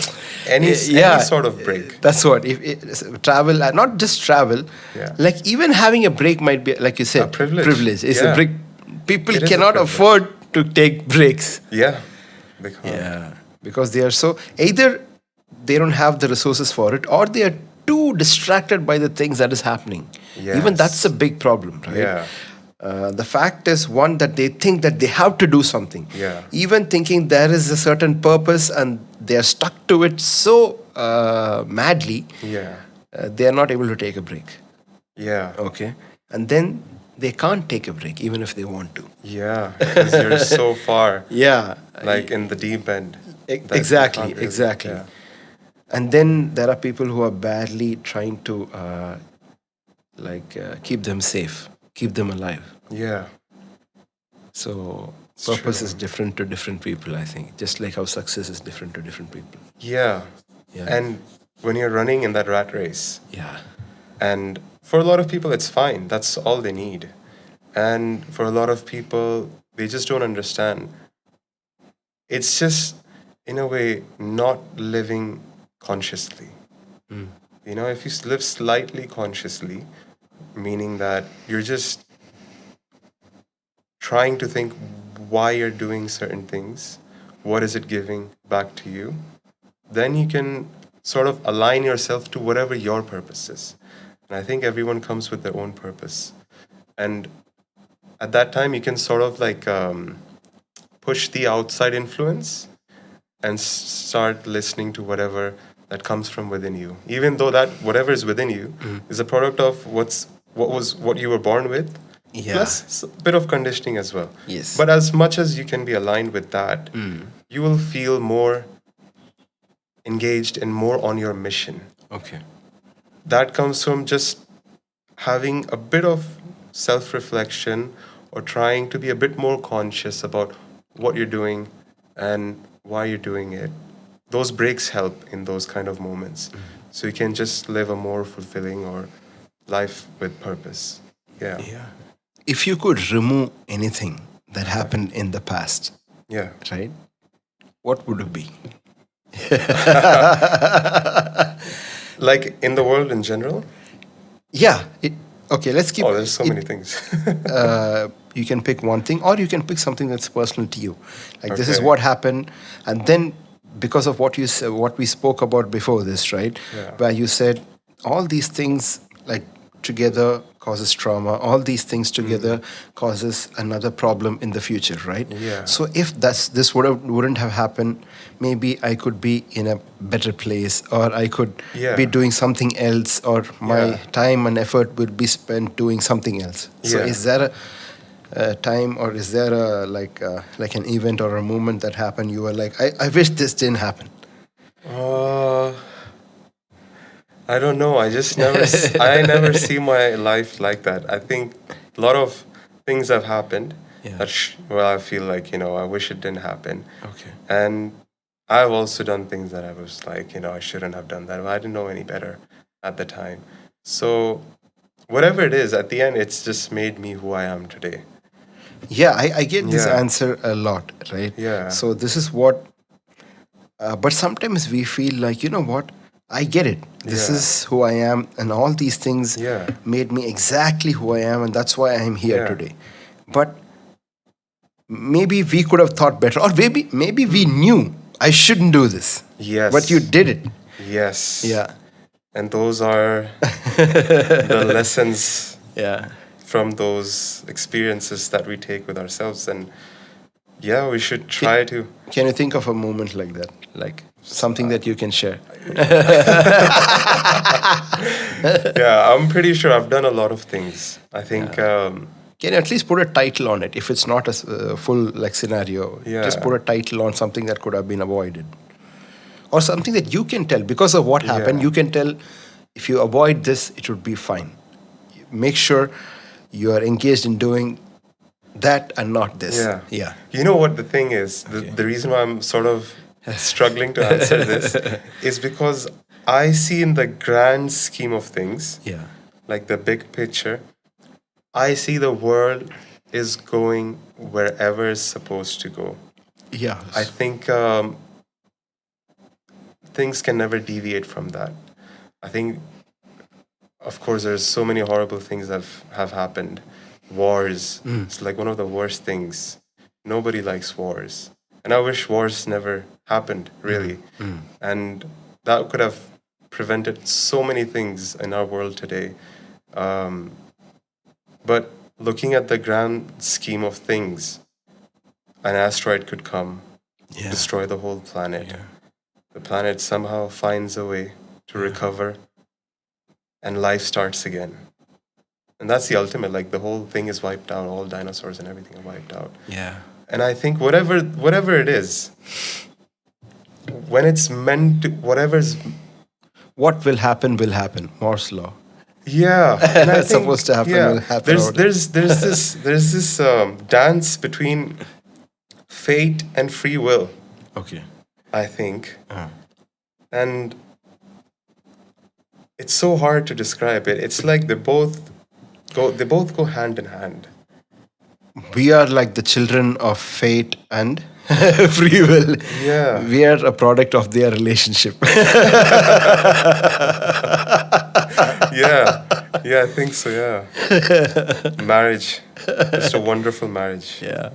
Yeah, so that's how I see it. That's why I'm sort of like struggling. I get Yeah. it.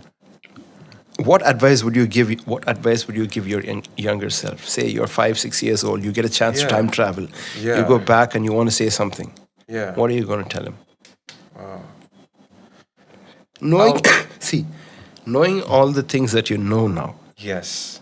Yeah. got it? Yeah. You could answer it the same way you answered the previous. Maybe this is who I am, but Yeah. like you get a chance. There are things you felt like, okay, this shouldn't happen Yeah. or whatever. So, what is the advice that you would give your younger self? Very simple. I would say to my younger self, keep laughing, keep having fun. Don't let go of that. And everything that's happening around you is temporary and it will pass. Don't lose yourself in it. Don't lose who you are. Yeah. And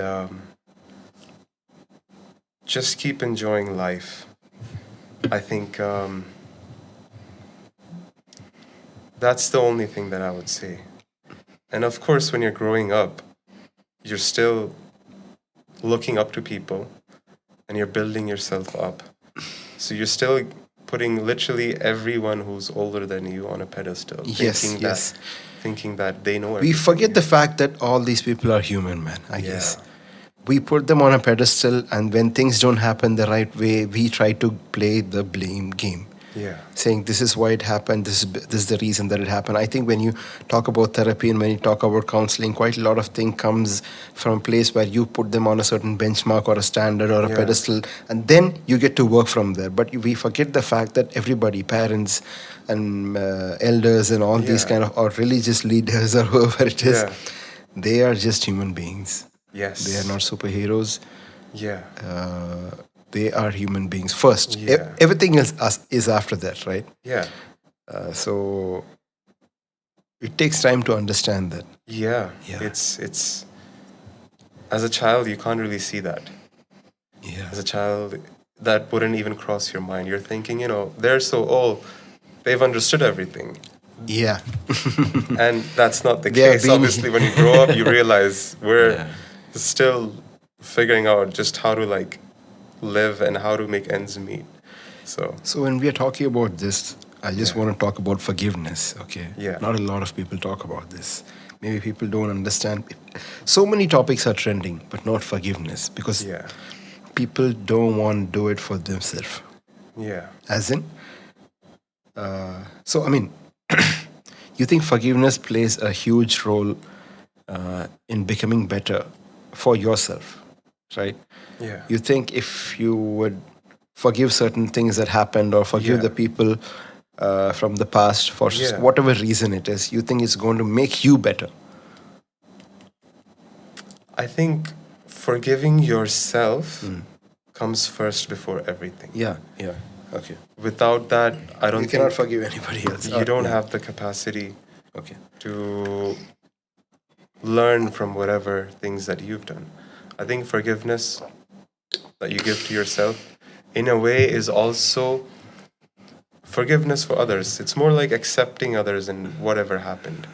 When you start to look into your life and you see all the things that, maybe you shouldn't have done, but you forgive yourself for that, I think you realize how we can affect people and other people can affect us in a similar way. So we're able to relate to other people and what they have done to us in a better way. So it just creates a sort of acceptance. So forgiveness is really important. But I would say just start with yourself. Okay. Yeah, sometimes you didn't perform like you wanted to perform. Yeah. You didn't do how you imagined that you would do or your expectations. In those moments, it's just like, you know what? I've only just started this. I've only just done this a few times. Or I was trying to go for something else. Or that thing was playing on my head the whole time. So you just understand what happened and then you just forgive yourself and accept and you just be like, okay, that's fine. And then you develop that for other people as well. Okay. To a certain point, obviously, you need to have boundaries as well. That Yeah. you're not like people are taking advantage of you, and Yeah. it's a constant thing. You also have to put an end to that, and that's also like respecting yourself. Yeah. That I'm not gonna take this again and again. And So again. you need to have boundaries. Yes. Yes. Yeah. You cannot let people walk all over you. Yeah. Yeah. No matter whatever their thing is, whatever issue that they're going through, at the same time, you also have to first value how you're feeling. So you have to put like a boundary in place that you have respected yourself. That this is something that I won't accept or tolerate for myself. I feel sorry for you, but I'm not going to take the abuse or whatever it is. Yeah. It goes hand in hand, Yes. really. So you're forgiving. At the same time, you're also respecting yourself. Yes. Yeah. How do you pursue fulfillment rather than pursuing happiness? If I go a step beyond that, Okay. I would say pursuing anything in many ways comes from a lack of Okay. something within you. Okay. You can still pursue a lot of things with joy and happiness Yeah. and having fun, but a lot of the times people are pursuing things because there's a certain lack Okay. within themselves. Fulfillment happens naturally. Yeah. There's no step, there's no way. Whatever really makes you happy, whatever is your calling, wherever you just feel like this is it, I'm enjoying this. That is your fulfillment, really. But when it comes from a place of lack, when we do things, which is most of the times that's what we do a lot of things that comes from a place of lack, we never reach fulfillment, really, because we're trying to fill something that can never be filled from the outside. So fulfillment is anything for anyone. Could be anything. There's no step. There's no, you do this, you'll be fulfilled. You do that, you'll be fulfilled. Is there something that you're putting off that can significantly affect your life in a positive way? Me personally, Yeah. what I'm putting off. Maybe I should have a music career as well. Yes. Maybe. Yeah, I think I just need to try more things. Okay. I'm putting off a lot of things that I think I can do well in, and maybe I should just give it a shot. Yes. Just for fun. Yeah. Even if it's like I don't make anything, because there's a lot of things I enjoy, but I don't really engage in those things. I like to, play around with music. Yes. I like to do different kinds of like activities.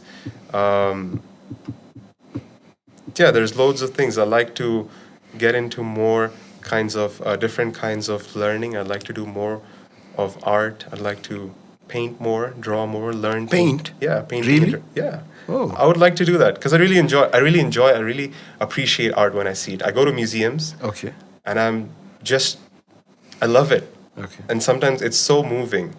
Like there was this museum I went to in Vietnam, and that museum sort of like showed the lives of people in Vietnam, and it was like a whole exhibition, really.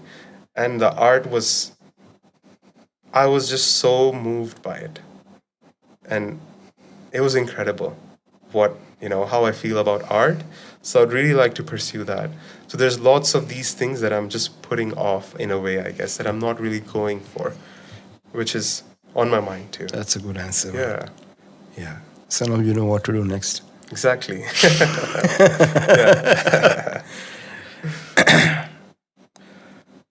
Most people are disconnected with themselves. Okay. Yeah. How does one connect deep with oneself for being in the present, to be present here? I Yeah. think because there is no past, there is no future in the term with respect to being here Yeah. now. Yeah. Cautiously just being here. Yeah. There is no before, there is no after. You're just Yeah. in the present. Yeah. Okay, which is going to help you with too many things. Yeah. Okay, you're going to be more aware. You're going to be more Yeah. cautious. So many good things will happen. You're just listening. You know what's going on around, right? Yeah. So, one, how do you be in the present, right? Yeah. There are two questions here. Two, if you're more connected with yourself, it might help you to be to being in the present. At least you know what is happening with you, so Yeah. you're not lost in the past, Yeah. or you're not thinking about the future. You're Yeah. just here. Yeah. Okay. Yes. So how do you do that? How do you align with yourself, basically? It's a process. Okay. I think it's a process of self-discovery. Yeah. At the same time, it's a process of acceptance. Okay. While you're discovering a lot of things about yourself, Mm-hmm. which again we talked about, how you should just take some time to think about how you're feeling, Yes. what you're thinking, and where your life is. It's a process of sometimes accepting that maybe this is not where I'm meant to be. The more you do this practice, the more you start connecting with who you are, and even in, I could say, your higher purpose or your purpose in life. I think it's all about accepting everything about you, accepting all that you feel about things, about yourself, what makes you happy, what doesn't make you happy. And when you get to that place, and it's self-exploration, really. That journey is, first of all, it's really nice because now you are starting to understand yourself more. And at the same time, now you're able to go towards things that really bring you fulfillment in life. Fulfillment. I like that. Yeah. So, yeah, I would say it's Okay. just taking time to yourself and accepting yourself. Okay. Done. So, if you could write a book of your 30 years experience in this life, in this world, in this Yeah. earth, Yeah. what would the title be? Oh.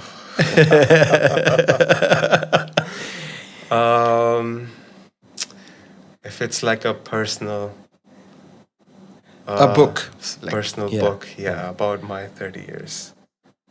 Oh, it's a tough one. I've got something. I've got like one bit of it. It's like the journey of, Okay. right?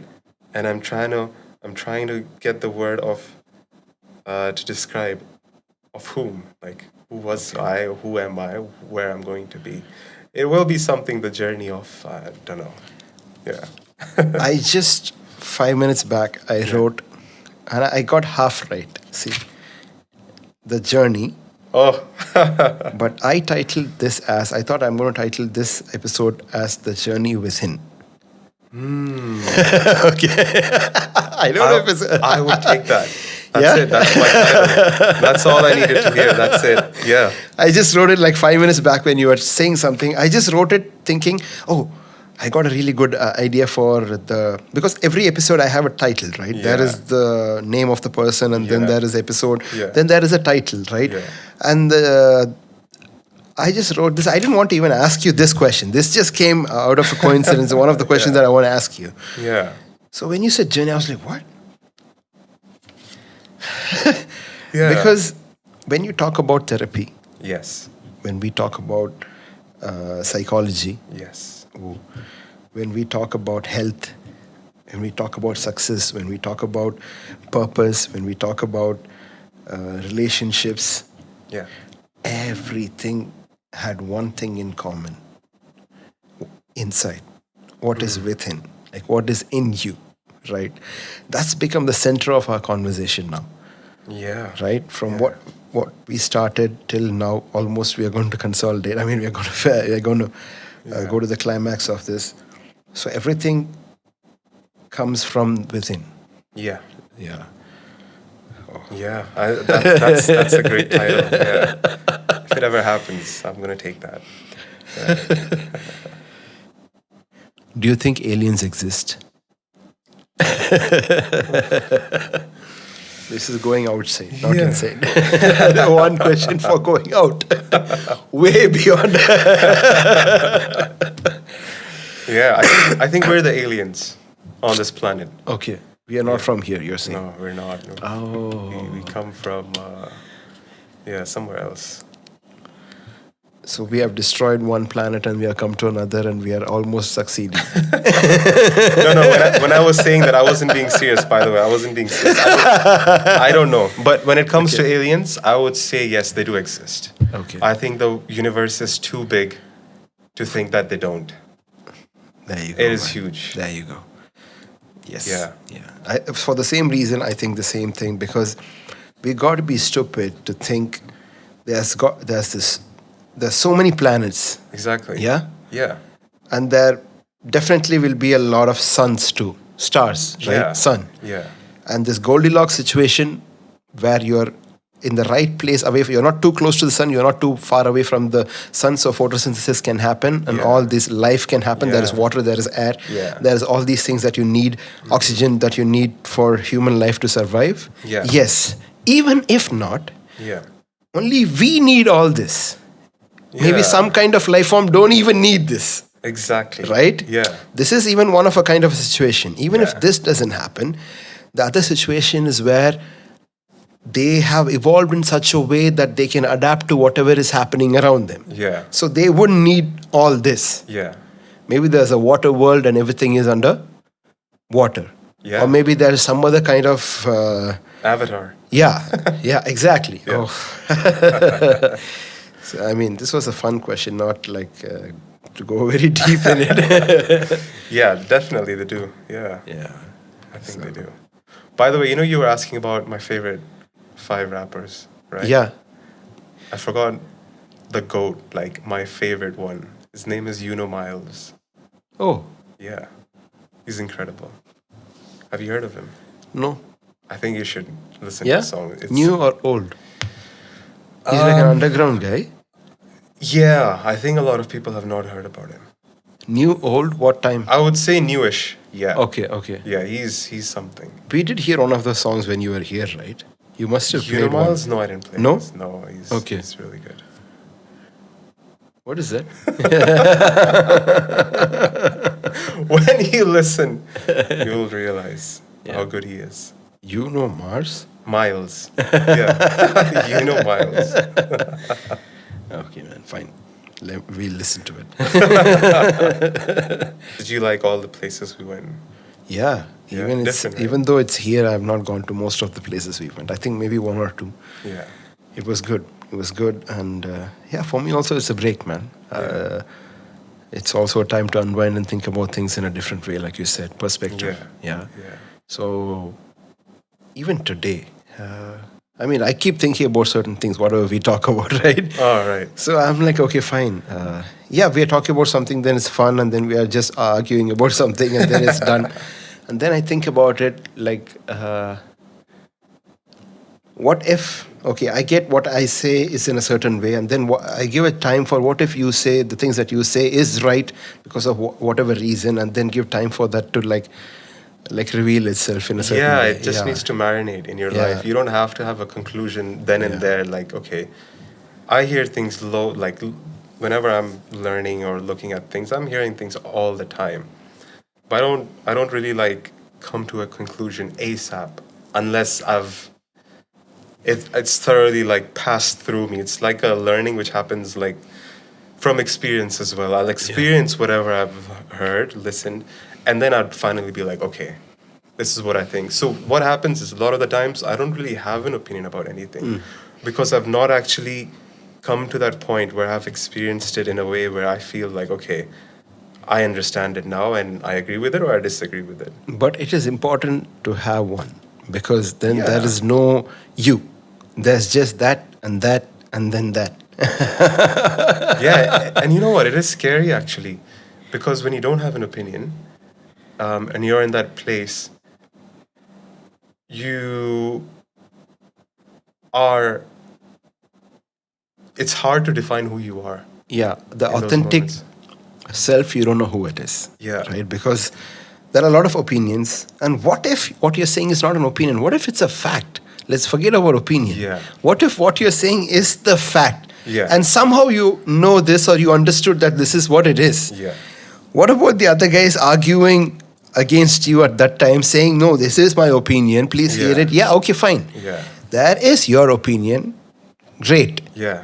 And then there you go, there's the fact. You just can't do anything about those situations. This is my Yeah. question. I mean, one of the biggest questions that I can ask generally, because so many things we're talking about something and thinking there's a perspective, Yeah. there is an opinion. Yeah. Yeah, it might be like this or it might be like that. But what about facts? Like, what Yeah. about things that this is what it is? Science is being proven again and again for so many reasons. Okay, yesterday it was like this, but Yeah. today, yeah, this is what it is. Okay, and then certain things keep changing also. They keep adding things, and certain things what we thought before was like a. If you didn't know science, you would say it's magic, Yes. Yeah. right? Some quote like that or something. Yeah. So that's what. Opinions, great. Let's Yeah. sit and listen to everybody's. Yeah. But what if it's a fact and we got so used to listening to Yeah. opinions, Yeah. and we just take it like, yeah, maybe you're right, maybe you're not. But what if Yeah. it's a fact? Yeah. Yeah. And this also comes up in therapy as well. Sometimes people have these kind of beliefs which are completely you don't see them in real life, but they have those beliefs. After a certain point, you can challenge them. Okay, you see it that way. Do you have any evidence of it? Proof. Okay. Yeah. And people don't, because obviously that's not what's happening in the real life. And then you can sort of ask them, why don't you try with another assumption and see what evidence you get in the world with that opinion or that assumption. And then they realize, oh, whatever I was holding, it was, it made no sense. It takes time. But a lot of the times in general life, you can't really do anything about those situations and those people. You can't really expect them to, it's not even your job, really. You'll be wasting time if you want to prove something. Yeah. Don't throw pearls in front of pigs. That's a new one. That's from the Bible, man. Really? Oh, Yes. wow. Yeah, Yes. That's a nice one. Yeah. One, the fact that pig is haram. Let's collaborate. Second, they don't know what to do with it, right? What are they going to do with it? Like, they don't know how precious it is. Yeah. They don't know its purpose. They don't know its Yeah. value. Yeah. So why argue, right? Yeah. Yeah. You just can't do anything about it. Yeah. In Tamil, they say, Kalidaki terima karpura vasana. That means karpuram is like That's a this. bar. That's a bar. Kalida means donkey. Does Yeah. the donkey know the smell of camphor? Or can the donkey smell the incense, right? Yeah. So- One thing that I've been really impressed with you is it's all these quotes that you remember and you know. I actually really enjoy them every time. For any situation, you'll bring one quote up and I'm just like, damn. Yeah, you've got like so many quotes for things. It's really nice. Yeah. I don't know how I remember them, but I think it's long time listening into all these topics, man. Before talking, I think it's years of listening. Yes. When it came to music, it was the same thing for me. I think I was listening to hip hop music from 7th, 8th, 9th, 10th, 11th, 12th. Yeah. Then when I got the opportunity to perform, I performed in college, right? Most of my learning is like that, listening to it for a long time and then practicing, yeah, but Yeah. it comes from listening. Yeah. So maybe I've listened to all these things quite a lot of times, or it just got stuck into my head. Yeah. So it comes whenever it comes out. Yeah. It's a library in there of quotes. It's great. Anyway, I think that's the best way to end. Yeah. Let's do it. Look at the camera and say, Kalidaki teriyuma karpura vasana. This is the intro. Kaladaki teriyuma karpura vasana. Perfect. Done. I'll cut it in. That's the title.